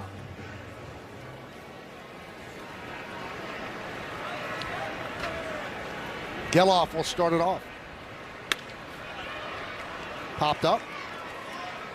Right field, Judge. Battles the sun.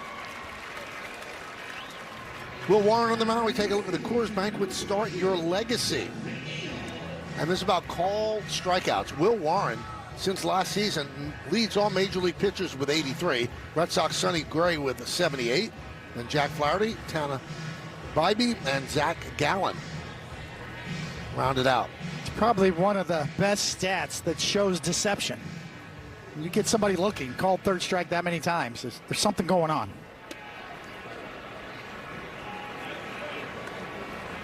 Hey, one of the hardest things to quantify in today's game where everything is measured is true deception. Release point, hide the ball, what is it? Schumann from the outfield grass to Goldschmidt. Retires McNeil, 2 away. The one thing that always stands out to me about Warren, David, he wasn't supposed to be up last year. And all he did was help the Yankees win 94 games, never missed a start. It was all the injuries that forced him into the rotation probably a year early. And now he's taken another step. Yes. Hernandez takes a strike. The thing I like about him, and this is just speculation, but he's very athletic on the mound. He looks like he has that durability gene. Made over 30 starts last year. Well, he's very athletic, you said. And he has a 5-pitch, 1-2-3 inning here in the fourth. We'll go to the fifth. Time for today's injury report, brought to you by Montefiore Einstein, the official hospital of New York Yankees. Jason Dominguez could begin taking live BP this week.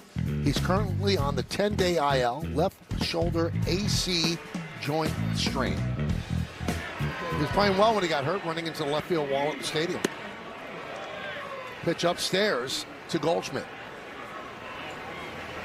Goldschmidt was 1 for 2 in that third inning, 1 for 3 on the game.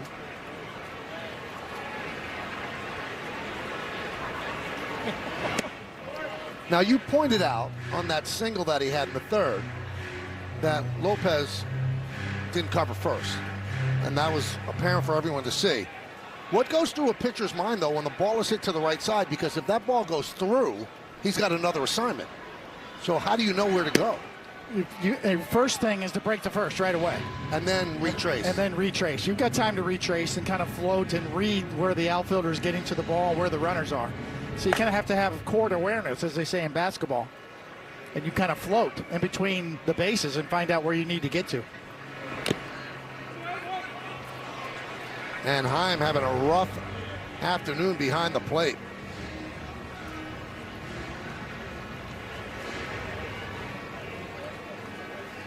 Let's take a look at all the Yankee hits that inning on StatCast 3D by Google Cloud. Spaghetti Factory. A lot of hits. 8 singles, 2 doubles, a triple. So 11 hits, some walks, 13 runs. Who said the Yankees don't score when they don't homer?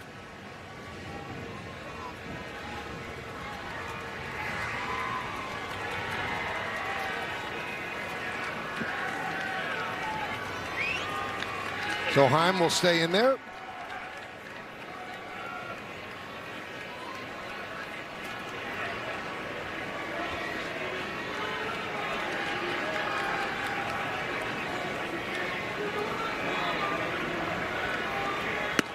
Well, the Yankees have been on the West Coast now twice. They have one more time. After this game today, the Yankees do not leave the Eastern time zone until July 27th. I'm down with that. Nothing against the West Coast.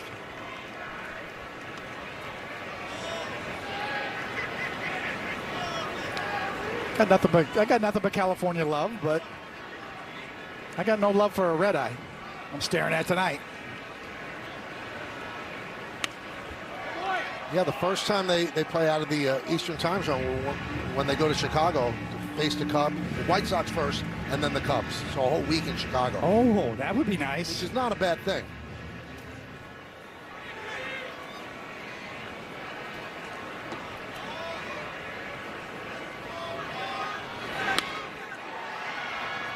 Right field, Cortez. Come on, Benny.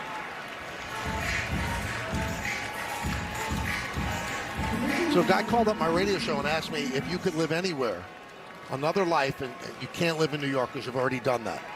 My choice was Chicago. Yes, it's a great American city. Especially in the summertime. Here's Ben Rice.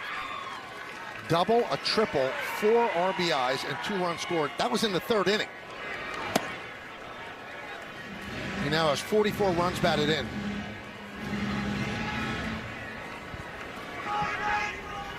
And he's hitting .309.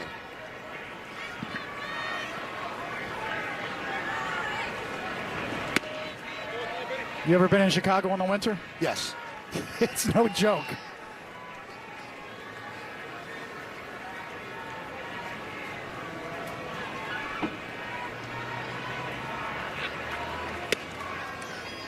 Well, I used to cover basketball, so I'd go there with the Nets. Another lifetime ago. Yep.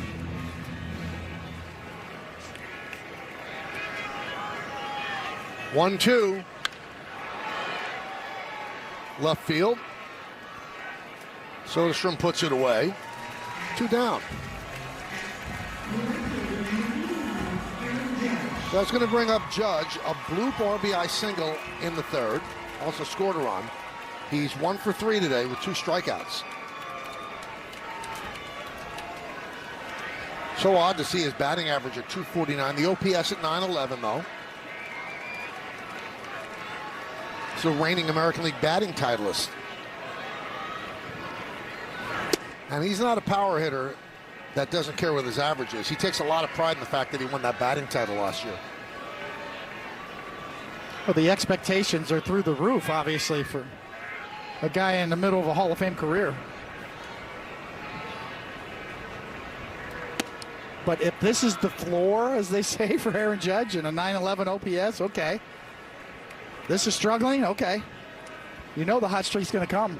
And David, to your point, Aaron Boone was asked about that batting average being a little bit lower at this point in time, and he said his quote-unquote struggle is better than 99% of the league. It's when he is locked in and going through one of those hot streaks where he's in a league of his own. They are not concerned by any stretch of the imagination that Aaron Judge is going to get his timing down and have one of those stretches like we see every season. Fly ball, right field.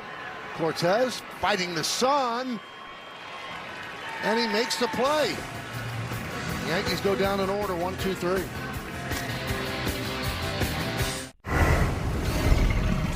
It's time to look at these pitching decisions presented by Sage. 20 years ago today, Mike Messina said to Joe Torre, you stay there, you don't come out. That would have been the second trip to the mound. He would have taken Messina out. Messina wanted to yell at him so that he didn't take that extra step and have to leave the game. You see Messina's Hall of Fame resume. That game, David, by yelling at Torre, was the last complete game that Mike Messina ever pitched. And the Yankee bullpen had been used the previous night, and so they wanted Messina to give them length, and he had a shutout. But then a hit right before that when Torre came out, ruined the shutout, and Messina wanted the complete game and really wanted to save the bullpen. So that's what happened. I love Torre's reaction, too, because Torre loved that from his pitchers, that kind of fire. I mean, he was with Bob Gibson. Right. He saw that from Bob Gibson, so that's classic Joe Torre. And if you want to know all the inside stuff, go to MLB.com. Our good buddy Sweeney Murdy wrote a story about what happened on that day and what happened in that moment. Really good stuff. He has quotes from Messina and from Torre. And Messina actually apologized to Torre after the game. Torre said, you don't have to apologize. Exactly. You can tell by Torre's reaction right there, just laughing in the dugout. He loved it.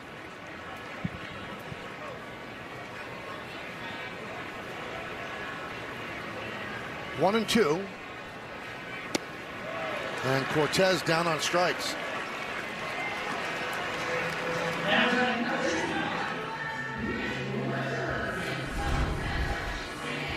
Now the look, that, I guess that's more like a curveball, really. Had a lot of depth to it.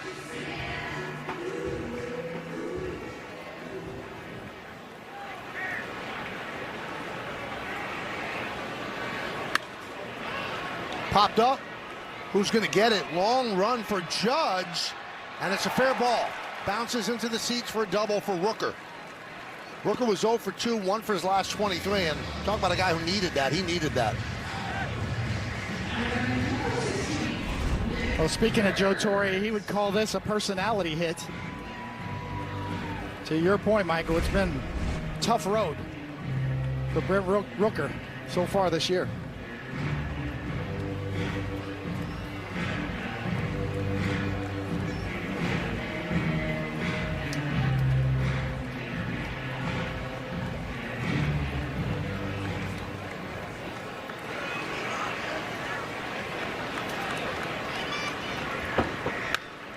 Fouled away by Kurtz.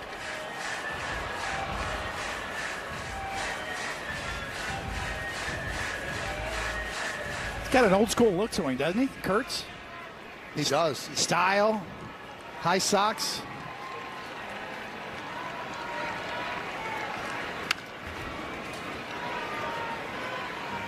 That one finds its way into the Yankee dugout.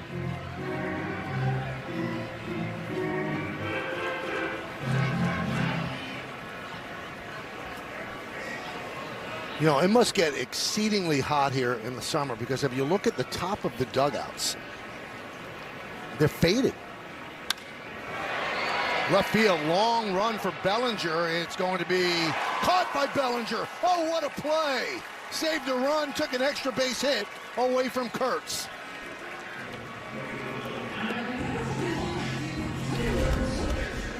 Wow. Like Montana to Rice back in the day. Touchdown.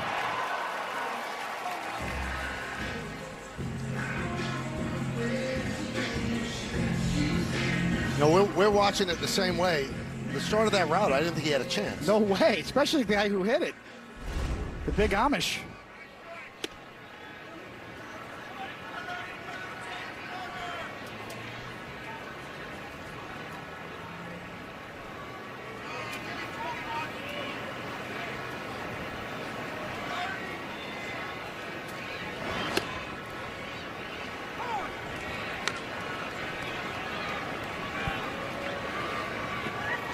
1-1 on Soderstrom.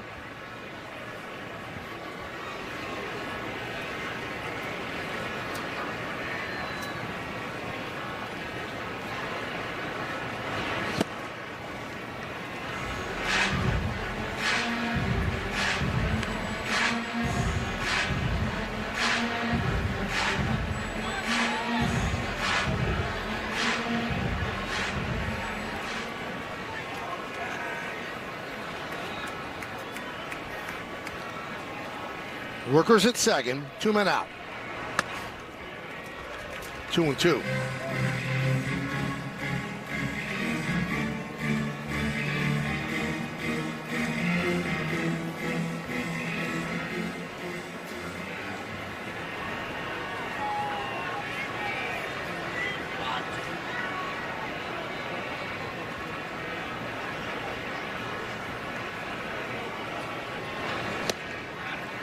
Three and two.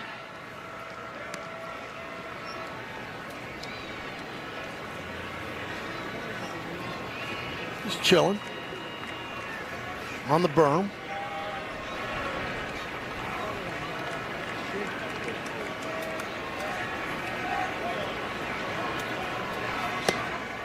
And a walk. So first and second, 2 men out. That'll bring up Heim. Fans, when you get Gotham, you get live games and more exclusive Yankees content. Download the Gotham Sports app to stream highlights, pregame features, postgame sound, podcast, original series, and so much more. And it's all free to access with an eligible TV subscription. So sign in today.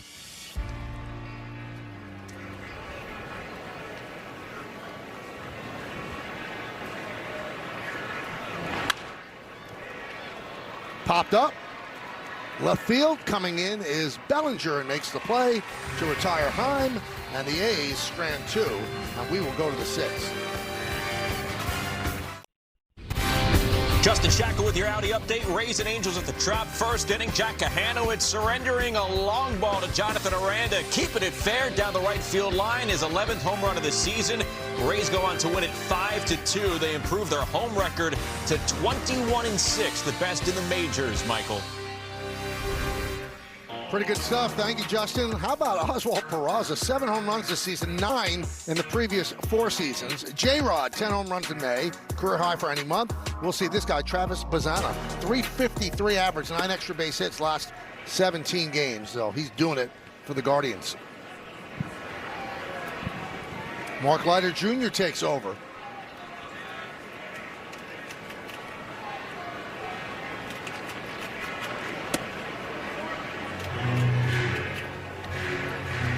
Two and 0 on Bellinger. Bellinger 2 for 3.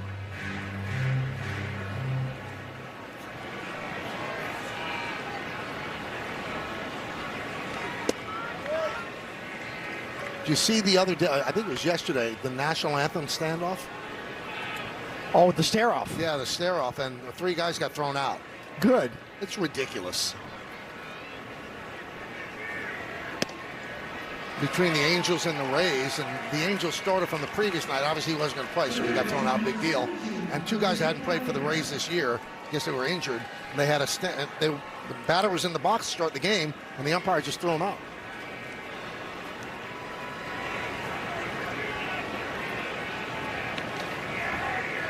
I understand let the kids play, but that's kind of juvenile.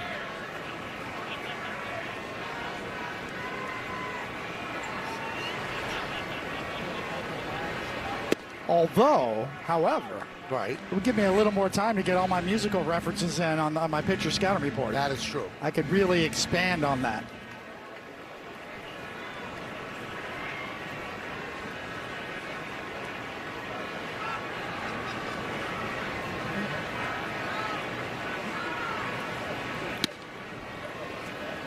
I mean, your range of music is kind of amazing. So, in your scouting reports today, you went from ZZ Top to Nas. Styx, Dead or Alive, Buster Rhymes, and of course Andre 3000. Looped into center field. Butler's there to make the play to retire Caballero.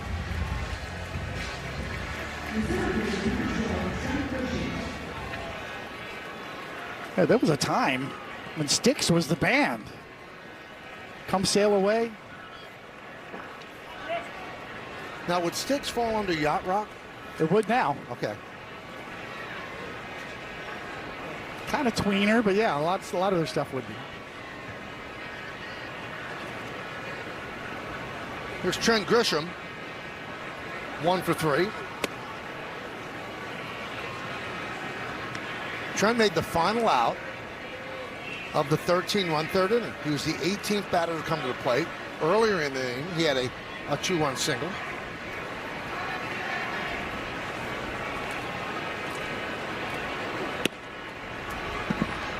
Two and 0.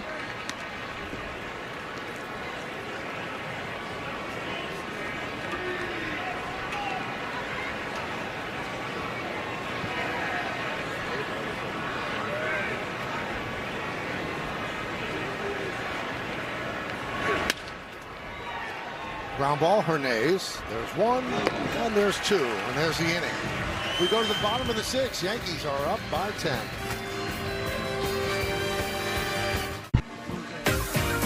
It's time for Pinstripe Pride, brought to you by Toyota, the official hybrid vehicles of the Yankees. And today's picture is of Lily, who looks ready for her Yankees to be back in the Bronx on Tuesday. Oh, Lily looks really happy. Use the hashtag Toyota Pinstripe Pride and mention yes in pictures you post to social media to reflect your love for the Bronx Bombers. We might spotlight you in a future game. Montefiore Einstein scoreboard, 13-3 Yankees. All 13 runs Yankees scored in a wild and crazy third inning. Lawrence Butler will lead off. Up the middle and right to Volpe. Almost took off Warren's head. 1 away.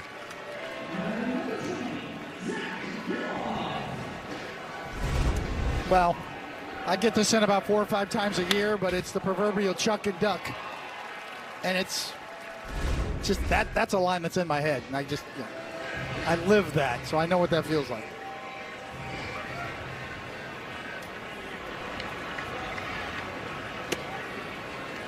And a strike.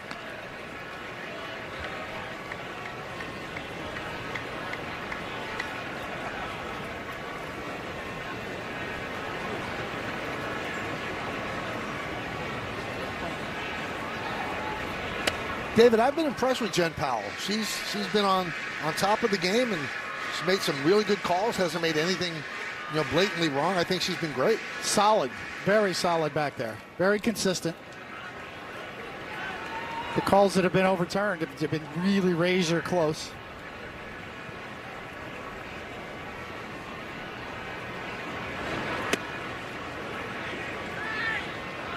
She's not a full-time Major League ump yet. She spends a lot of time at AAA, but she's the first female umpire in Major League history. Also a legend at Hofstra softball catcher, and she's from West Milford, New Jersey. But she's on this crew because C.B. Buckner got hurt at the beginning of April, and he's still recovering. So Jen Powell taking his spot for this series. Charlie Finley would be very proud. Yeah. Legendary owner of the A's. He was the first one that came up with the uniforms I mentioned before, the wedding gown white, to appear to the female audience, to draw more females into the baseball game. See another look at Warren here, right on by. That's deception. Also, he had female ball girls, and one of them was Mrs. Fields, who ended up becoming famous for the cookies. Wow, that's a good nugget right there. Into center field, coming on Grisham, will play it on a hop, a base hit for McNeil.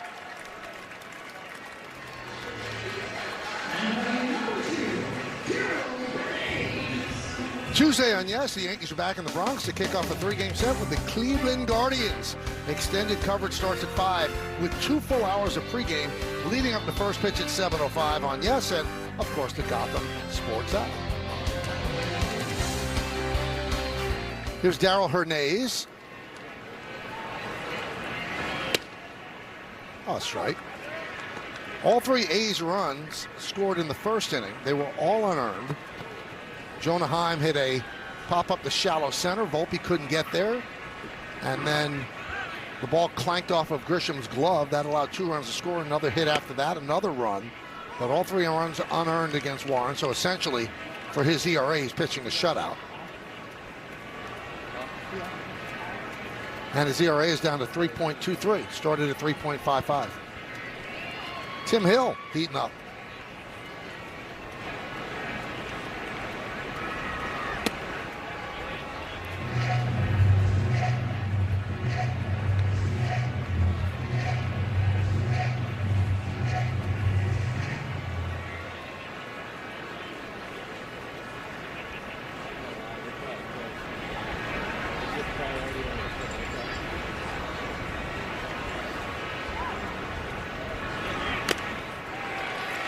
And a tip into the glove of Wells, and Hernandez down on strikes. We're going to the 7th inning. It's time for the Optimum Fiber famously fast replay. This is about Anthony Volpe in that 3rd inning. Right off the end of the bat. And once he gets on base, he's a threat. And another good job of plate coverage and another good job of base running. A lot of action in that inning for Anthony Volpe. Well, the line score says it all. All the scoring done in 2 half innings. Bottom of the 1st, top of the 3rd. And Volpe leads off. Chops the first pitch toward 3rd. Geloff fields, fires, got him. Luis Medina, the new pitcher for the A's. You know, one other thing that we have left out when we're talking about Charlie Finley, that he hired a young man by the name of Stanley Burrell as a bat boy and an executive, and Stanley Burrell became MC Hammer. Wow. I forgot about that.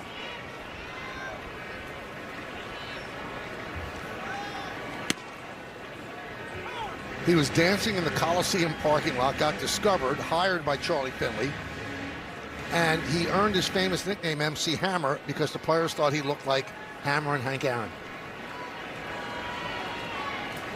The A's left a lot of history in Oakland. And I feel sorry for the people of Oakland because they were a great fan base. There's Charlie Finley. And this organization, going back to Philadelphia, 9 World Series champions. Great history.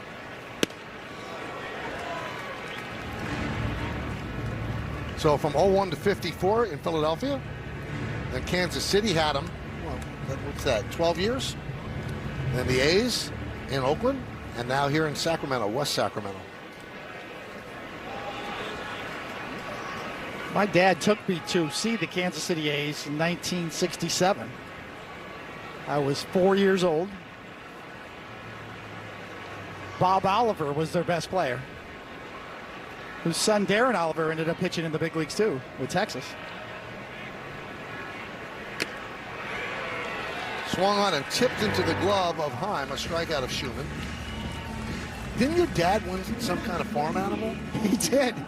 An Angora goat, which was a Charlie Finley special, a promotion. What'd your dad do with it? They actually paraded this Angora goat out on the field. My dad won the lottery, went down on the field. They made a deal to sell the goat back. And so I think he ended up with like $25 or something. That was Charlie Finley. I don't even know what an Angora goat is, but there it was on the field. He also came up with the idea of orange baseballs. Yes. Because he thought you could see them better against the sky. Probably right on today.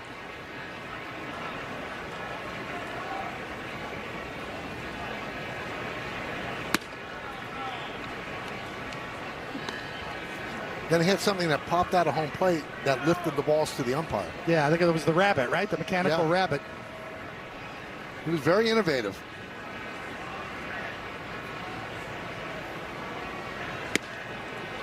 And Charlie was also ahead of his time. I mean, we're living all the, back and forth with the CBA. And he was the one when they started negotiating with the union, make them all free agents every single year. He said, there won't be the supply and demand. It just makes sense. Make them free agents every single year. And the owner said no. They didn't listen to him.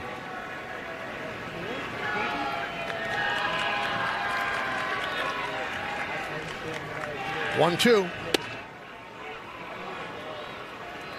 And then once free agency came into being, he got rid of Vida Blue, he got rid of Reggie, he got rid of Joe Rudy, Gene Tennis, he got rid of everybody because I'm going to lose him anyway. Yeah, he didn't want to pay him. Yeah. He'd build him up, grow a mustache, and gave him nicknames. And Wells goes down on strikes, so good inning for Medina. Time for the 7th inning stretch in West Sacramento.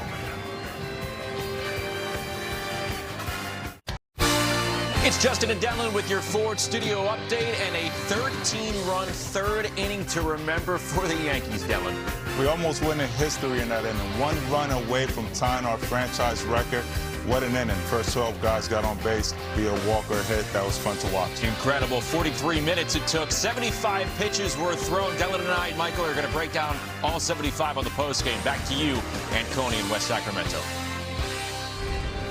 I cannot wait for that, Justin and Dylan. I cannot wait. 13-11-1 for the Yankees, 3-6-0 for the A's. Will Warren goes 6. Tim Hill's going to replace him this inning, and he's in line for the victory. That'll be his 7th win of the year. Yankee offense, 18 batters in that third inning. Jacob Lopez was given a 3-0 lead, couldn't hold it. And Michael Kelly absorbed some blows there in the third. 2/3 of an inning, 6 hits, 6 runs. Well, the Yankees and the Knicks going to be the talk of the town. And the Mets just had a big weekend as well at Citi Field, sweeping the Marlins. But the Knicks will begin the NBA Finals on Wednesday in San Antonio. So good luck to them. Tim Hill takes over. Last appearance was Monday. So just getting some work. And he deals a ball to Carlos Cortez. And that's going to be challenged by Austin Wells. And he's going to win. Call is overturned. New York has 2 challenges remaining. Jen Powell doesn't have to feel badly about that one. No. She's been solid all day.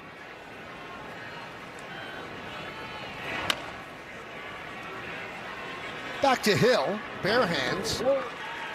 And they get Cortez for out number 1 here in the 7th.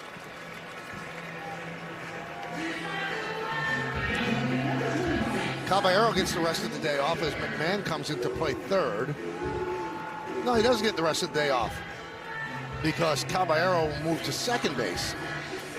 And Schumann is going to move to right field, and that will do it for Judge.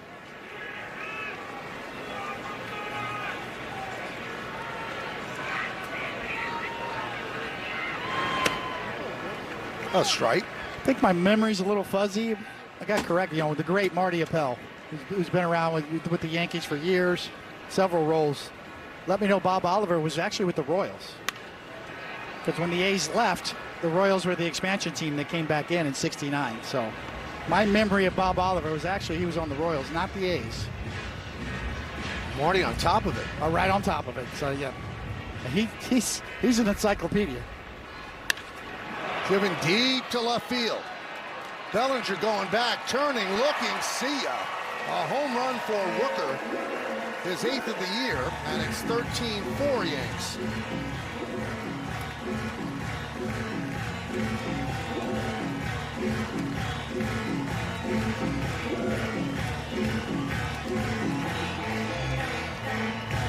Well, maybe that blue double that he got right down the line in his previous at-bat loosened him up.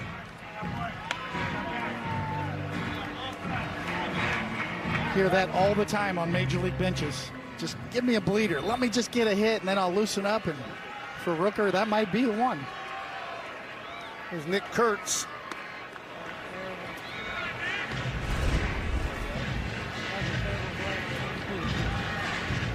Middle in, belt high.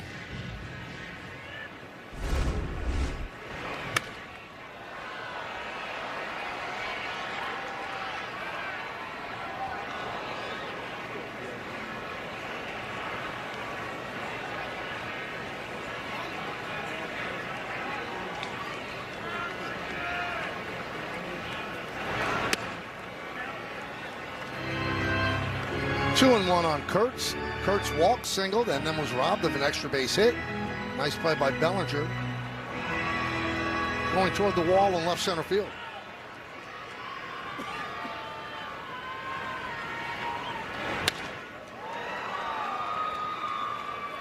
Check out the Yankee bullpen budget brought to you by Citizens. Make sense of your money with Citizens.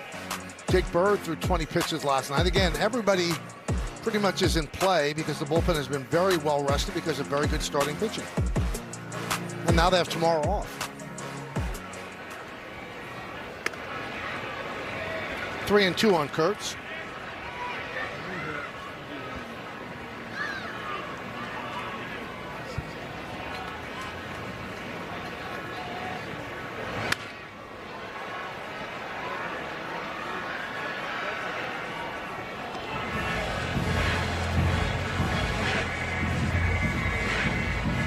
You know, in today's game, you have so many measurements about guys, body types, strength, bat speed. Old school scouting report on Kurtz. Big time power, barrel chested. Kind of has a little Giambi look to him, doesn't It it? does. You'd see that description on old scouting reports. Big guy, barrel chested.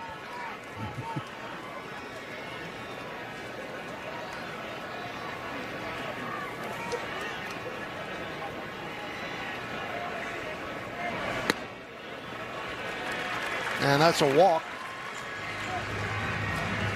to Kurtz.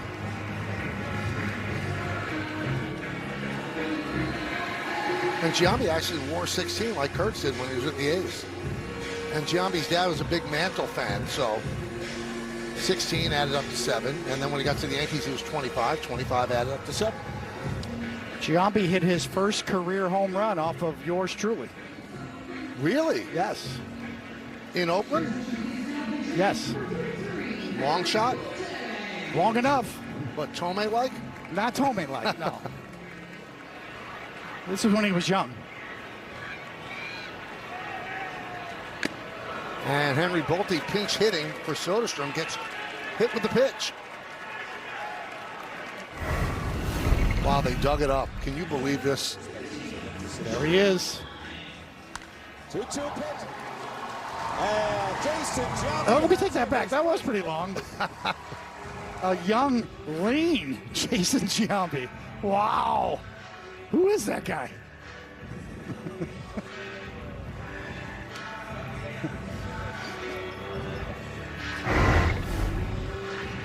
Now, what was behind the number 11 there for you? You wore a lot of numbers, man. Yeah, I did. I mean, when I never really asked for a number, tell you the truth. I just took whatever was given to me. I was traded from the Mets to Toronto. And, you know, they asked me what I wanted. They said, we got this one right here. This is open. That was actually the number Jeff Kent was wearing and the guy I was traded for. Okay. So I just, that's fine. Let me just throw that in there. I just threw it on and just wore 11. And you didn't ask for 36 with the Yanks? No. Nick Priori just gave it to me. But there is a 0. You know, my name is have a 1 in it. If you just take away the C. Yeah, that's right. There was a couple of times when I wanted to honor other players, ex-players, that I wore a number for a year. Keith Hernandez, 17. Dennis Leonard with the Royals, I wore 22 one year.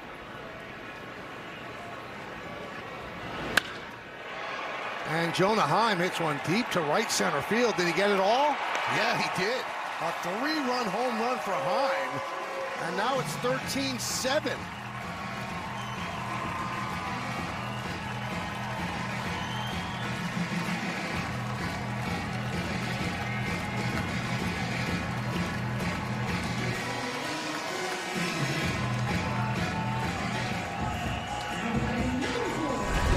Boy, Heim got beat up all day long, and then he gets rewarded here. What a good swing, batting right-handed.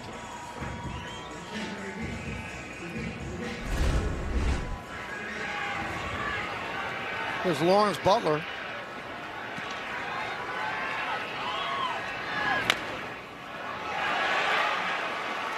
Right in front of the plate. He did it again. That's the second time. Unbelievable. He did that in the third inning as well.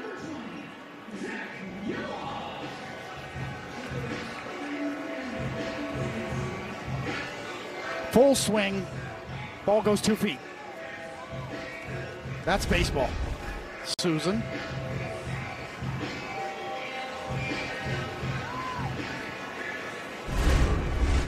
So when they ask you today who did that twice, you could say Butler did it. Butler did it, yes.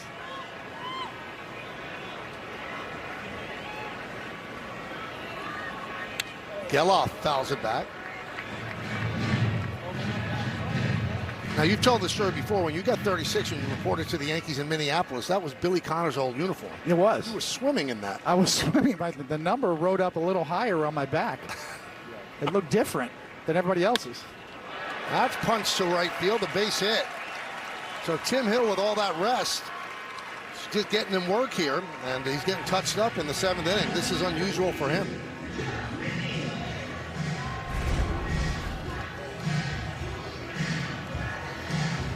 Well, Tim Hill throws a lot of strikes, and they're usually ground balls. But the A's are getting elevation so far.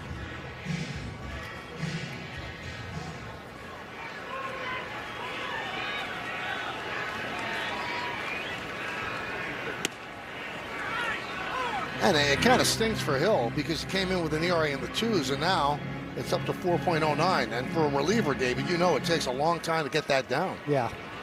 That's why relievers are nuts.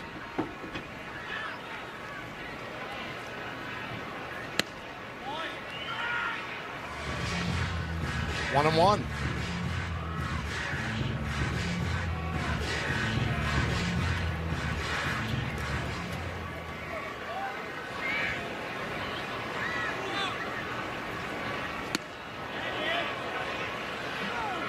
He does not go.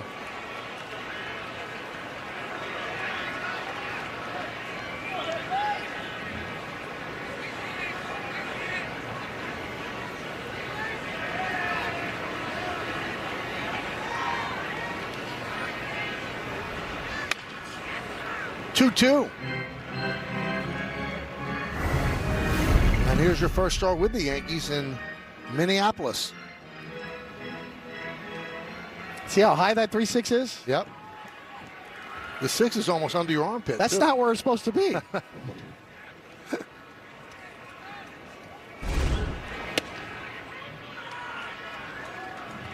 Thing I'll always remember about that day is that you were talking to the media before you pitched, and Buck was losing hair over it. He just had never seen anything like that.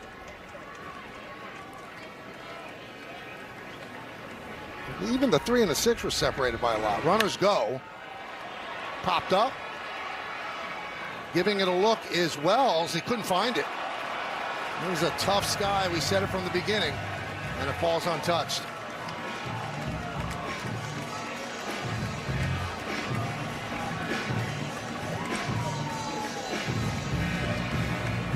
Different bug than we had, huh?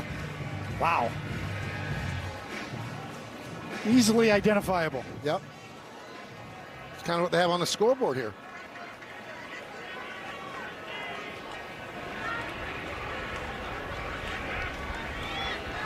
So the runners go on 3-2, 2 outs. High fly ball right field.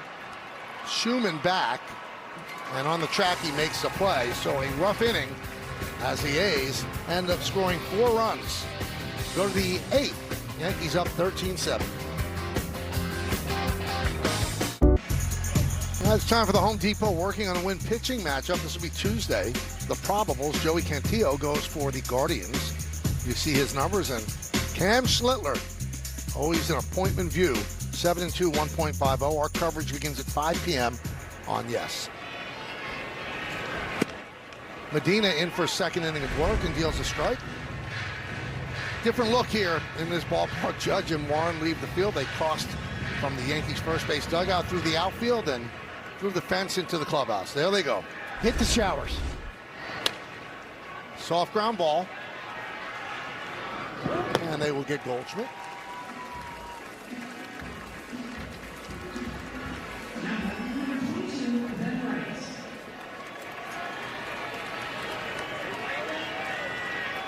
New outfield for the Athletics. Bolte stays in, plays center. Butler moves from center to right. Cortez moves from right to left. And Ben Rice.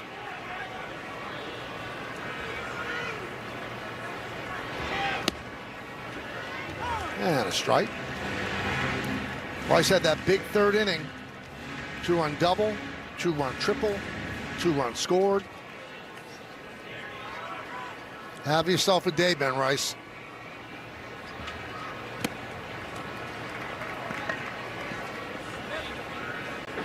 And he's been so good that, I know I've said this before, but I think with being a Yankee, he'll have a lot of support. He should be the starting first baseman in the All-Star game. And I know it's more than a month away, but the clock has turned to June, so it's time to start thinking about those sorts of things, because the voting will open up soon. Nick Kurtz is saying, don't forget about me. Yeah. 2 really good ones.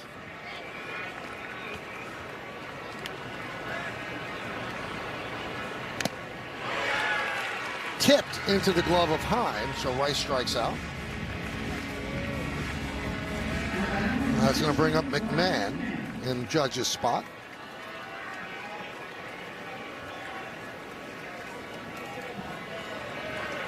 Boone has been asked about Rice a lot catching, because once Stanton comes back, Goldschmidt's done such a good job, but when Stanton was healthy, Goldschmidt didn't play.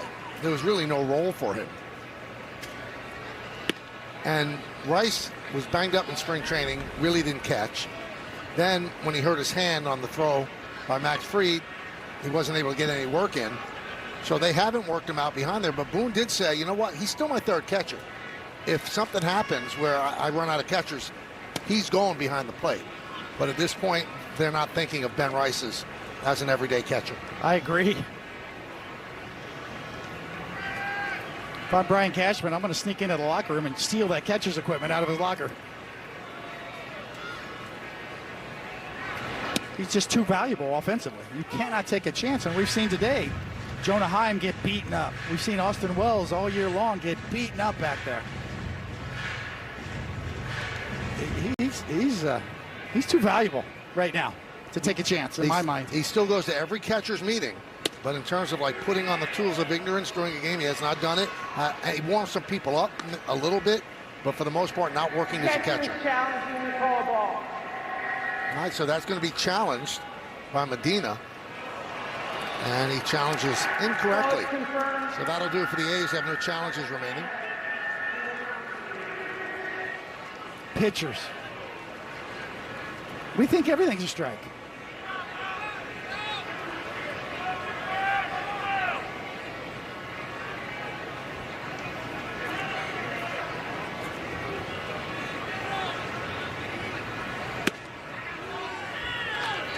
Three and two.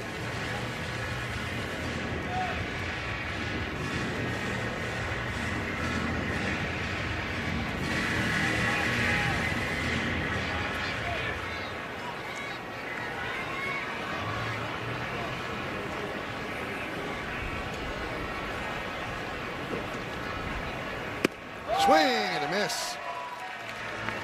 2 really good innings for Medina. He strikes out 4. He's retired all 6 batters he faced. Well, Tuesday on Yes, host Gracie Cashman sits down with former New York Giants running back Otis Anderson for a deep dive into the numbers that defined his career. Watch a new episode of The Story of My Number presented by the New York Lottery Tuesday following Yankees coverage. Fernando Cruz comes on for the Yanks. Tower Bridge here in West Sacramento. Yankees lead by a score of 13-7. 9 straight scoreless appearances for Cruz.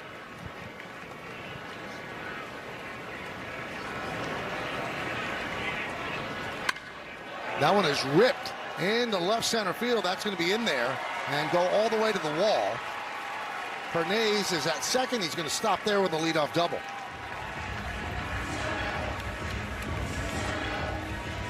Let's check out how things are down on the farm. George Lombard Jr., he's heating up in AAA. Started off slowly after being moved up from AA. So he's 269 last 13 games, 7 extra base hits, 10 ribbies. Carlos Legrand, last 4 starts, 25 strikeouts, 0-1, 3.92, and 8 walks. Oswaldo Cabrera, 222 average, 4 home runs, 24 ribbies this season in 50 games in AAA.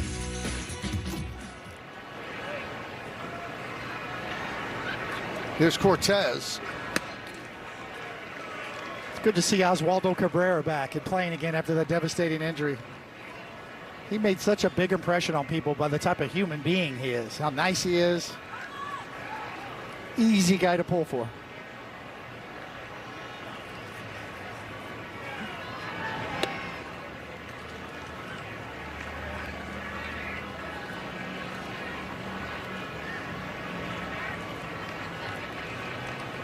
A's trying to claw back in a game that they were trailing 13-3, but 4 runs in the 7th inning against Hill.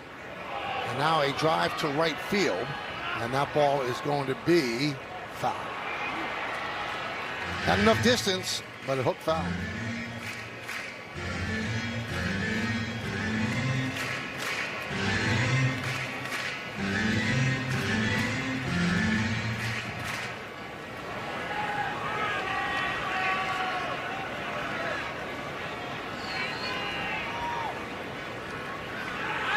Pickoff. Oh, just got back. Hernandez could have walked to Oakland if he got picked off in the game they were trailing.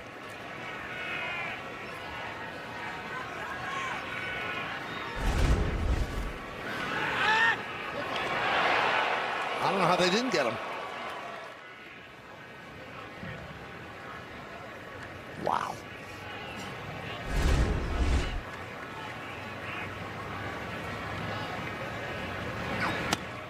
No, I mentioned this before, Michael. If I could go back and have my career over again, I would do exactly what they're doing. I would do that more.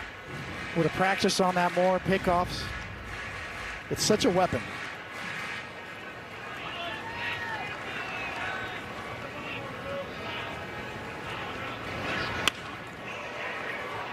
Left field coming on Bellinger to make the play. Retires Cortez. Hey, congratulations to that guy, Garrett Cole, on being voted the Montefiore Einstein Player of the Week. And why not? His first 2 starts, great. Can't expect much more coming back from Tommy John surgery. Didn't allow any runs. And went from 72 pitches to 79. And Yankee Stadium crowd will get a chance to see him again. It's hard to strike out 10 batters with only 79 pitches.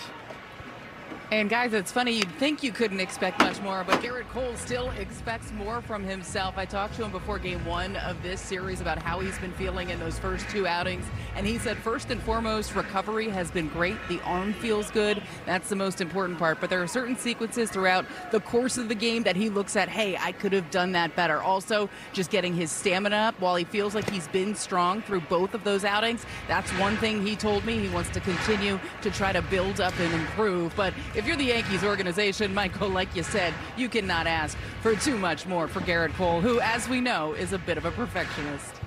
Yeah, it's been terrific. You know, that's a serious surgery, and you know they've got it down, but it takes a long time to come back. And he was very methodical and meticulous in the recovery, and it shows. Well, it's a different version of Garrett Cole. I think Yankee fans will be surprised a bit. It's just continued refinement, more change-ups, throwing more knuckle curves. He's a true 4-pitch pitcher now. He kind of bought into it, knowing I'm 35 years old. I still have a good stretch here after this surgery. Check swing. Goldschmidt takes it to the bag to retire Rooker, moving to third as Hernandez.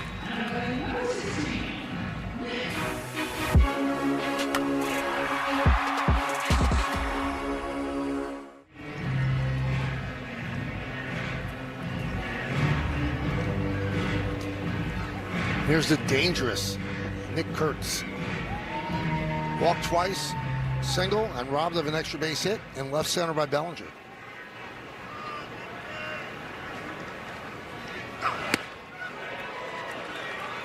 Swings through the fastball. Hernandez getting a walking lead down third, because with Kurtz, the lefty, batting, McMahon's way off the line. So no one's checking Hernandez's bat.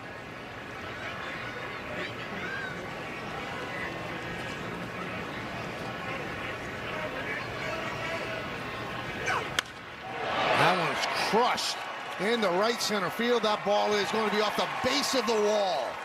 Hernandez scores. Kurtz has an RBI double, and the A's aren't done yet. It's 13-8.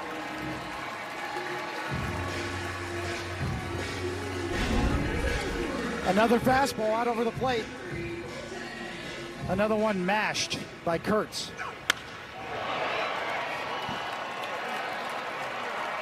First run allowed by Cruz in 9 appearances, and he's pretty upset about it. So upset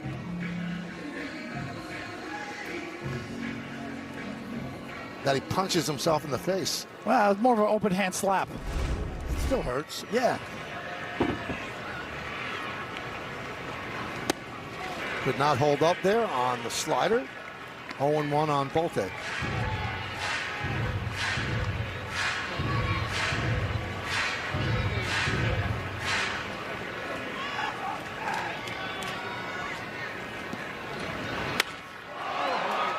Left field. Bellinger puts it away, and that'll do it. But the A's get a run on 2 hits. They lead 1. We're going to the 9th inning. Yankees up by 5. It's time to name that Yankee. Those are the numbers. But the big number with him is 61. In 61. Roger Maris. Great movie by Billy Crystal. And great player for the Yankees. Seemed like the Kansas City A's always provided the Yankees with great players. Maris being another one. A lot of stress battling Mickey Mantle for that coveted home run record. And then finally, Aaron Judge took it with 62. That's what made those Royals and Yankees 70s matchup so interesting for Kansas Cityans, because we were always perceived as the farm club of the Yankees, given the Yankees players like Roger Maris back with the A's before they moved out to Oakland. Gave a little more heat to that rivalry. Jose Suarez coming in to face Bellinger. And this is after, this is 61.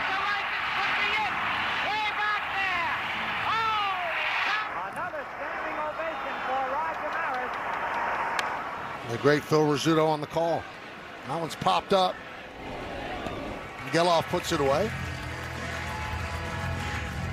61 and 61, 2-time AL MVP in 60 and 61, 7-time All-Star. Also won a Gold Glove in 1960.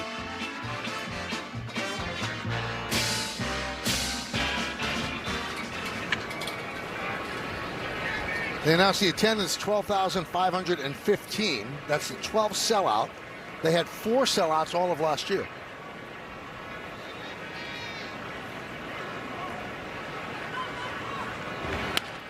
Caballero fouls it away.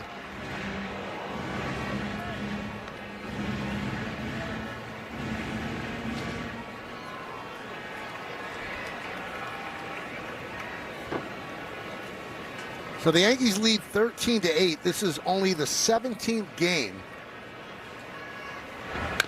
where they've given up 5 or more runs. And the only team better at that, the Dodgers coming in today, they allowed that number 14 times.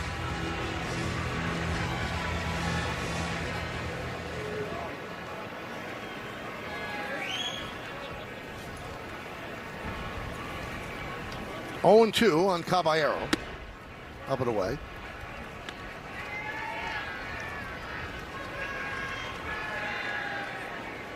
One more year at this facility, and then the expected opening of the ballpark in Vegas, the 2028 season. Swing and a miss. Caballero down on strikes. 2 down here in the 9th.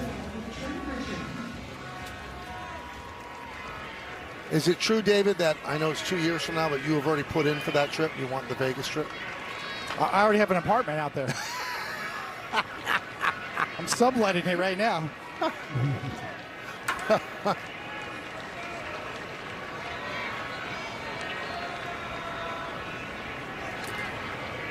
I think the two of us probably the best fit to go rather than Paul and Girardi and Rucco. They don't fit Vegas. They can't appreciate it out there. I think you're right.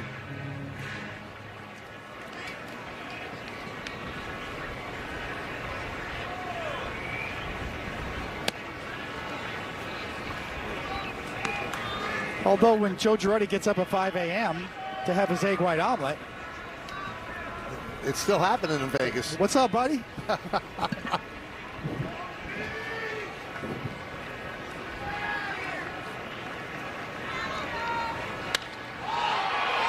High fly ball.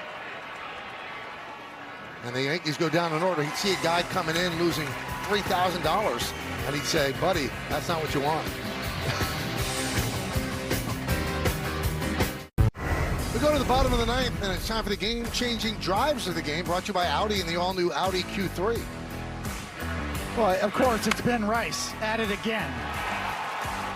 That was a big blow down the line that kind of got that inning going, and then he came right back around in the same inning and wall-banged it. Ben Rice, 2 for 5. 4 ribbies. Last appearance for Bednar was Monday, so getting working. This is not a save situation, but looking to get the final 3 outs. Also, happy birthday wishes go out. Can't believe this. To Joe Namath, he's 83. Wow.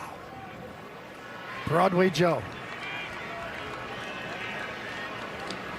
That's a guy you would have liked to hang out with. I mean, there's legends, and then there's Broadway Joe. I've heard stories like, if you really wanted to have a good time, you hung out during those times with Joe Namath, Walt Frazier, and Mickey Mantle, and Rod Gilbert. Gilbert, yes.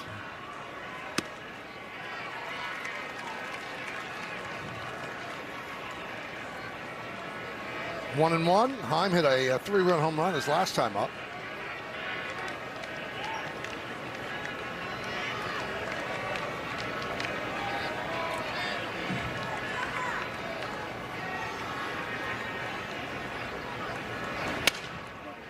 Ground ball, broken back ground ball. Caballero. 1 away here in the bottom of the ninth. Well, after the final out, get highlights, analysis, clubhouse interviews, and we'll hear from the manager. Plus, a look ahead to the series with the Guardians. It's all coming up on the W.B. Mason Yankees postgame.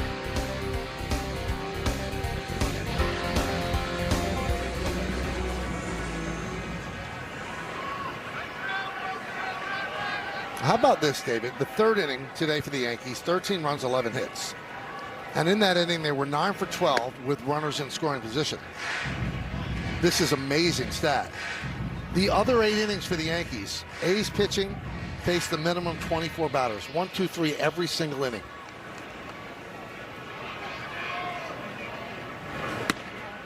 So if you take out the third, they pitched a perfect game. Unreal.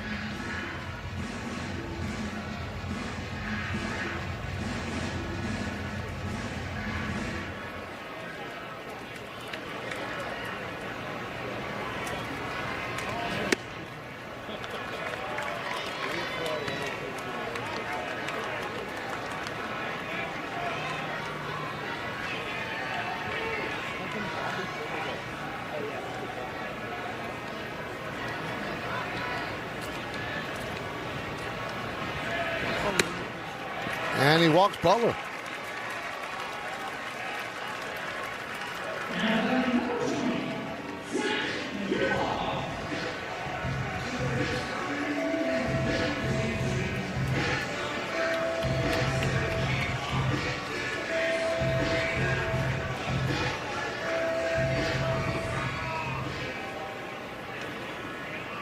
Zach Geloff. Incredibly, the hits are even in this game at 11 apiece. The Yankees off that third inning where they sent 18 batters to the plate. They lead 13-8.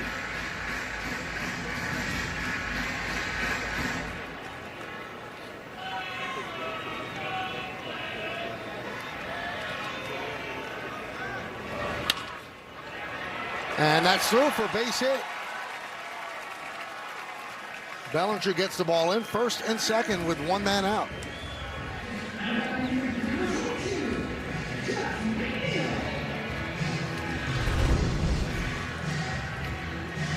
Splitter down and in. Ground ball's got eyes.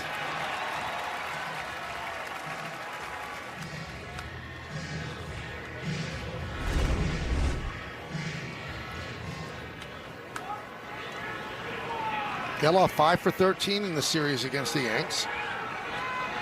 There's Jeff McNeil. 1-0. Well, after going 6 innings, Will Warren, and not allowing an earned run, the Yankee bullpen is making it interesting.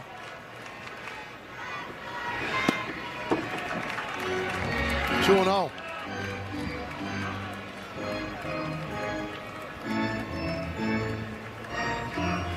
Remember, the Yankees were down by 5 yesterday.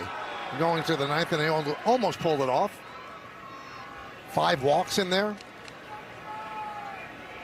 So Bednar doesn't want this to get too far away.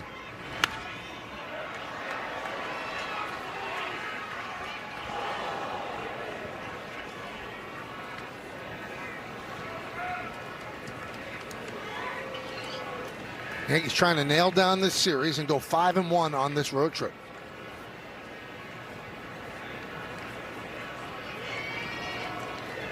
Butler at second. Geloff is at first. 1 man out. 2-2. McNeil 1 for 4 today.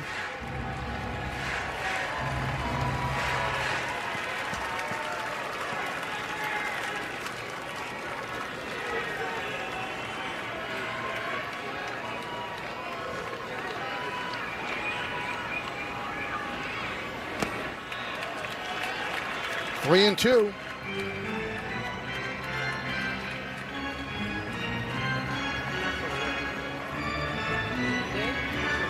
You're not all that far away from getting back to Kurtz again. Yeah, you start doing the math.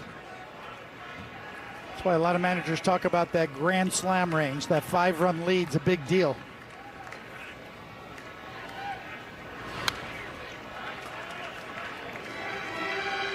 Guy, the plate's tough, especially against the Yankees. Has the highest batting average of any active player against the Yankees with a minimum of 125 plate appearances.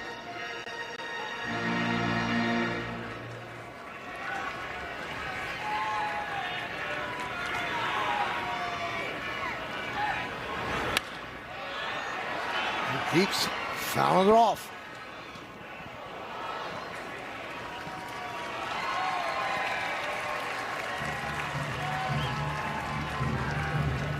Yeah, McNeil's always been one of those hitters that's tough to put away. By the way, I stand corrected about the perfect game. Bellinger walked in the 6th inning. He was erased by a double play. So they faced the minimum of 3 in every single inning other than the 3rd.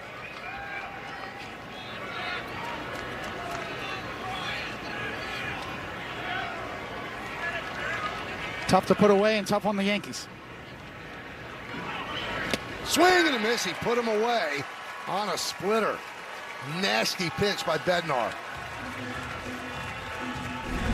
Indeed. Watch this one. Disappeared down and in. That almost looked like a slider. Split finger fastball. Bottom dropped out of it late.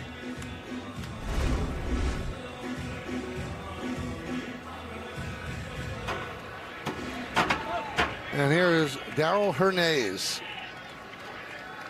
Doubled and scored last time up. He's 1 for 3 with a walk. 2 outs, bottom of the 9th inning. Chases a 4-seamer upstairs, 97 miles an hour.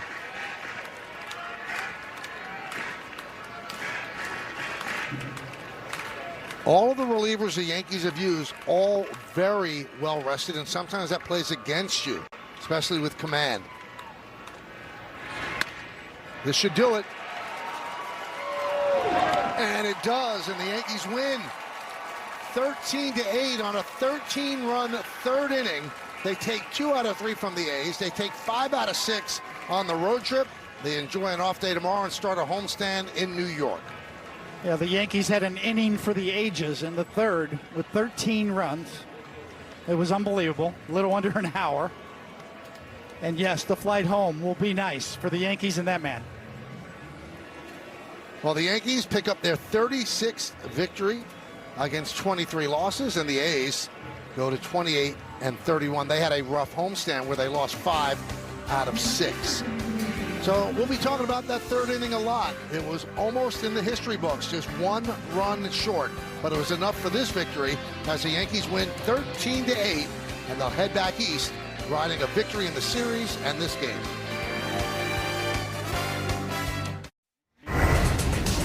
It's time for the Chevy part of the game, David. Anthony Volpe. They aren't the prettiest of swings, but the bags were nice, and it got the job done.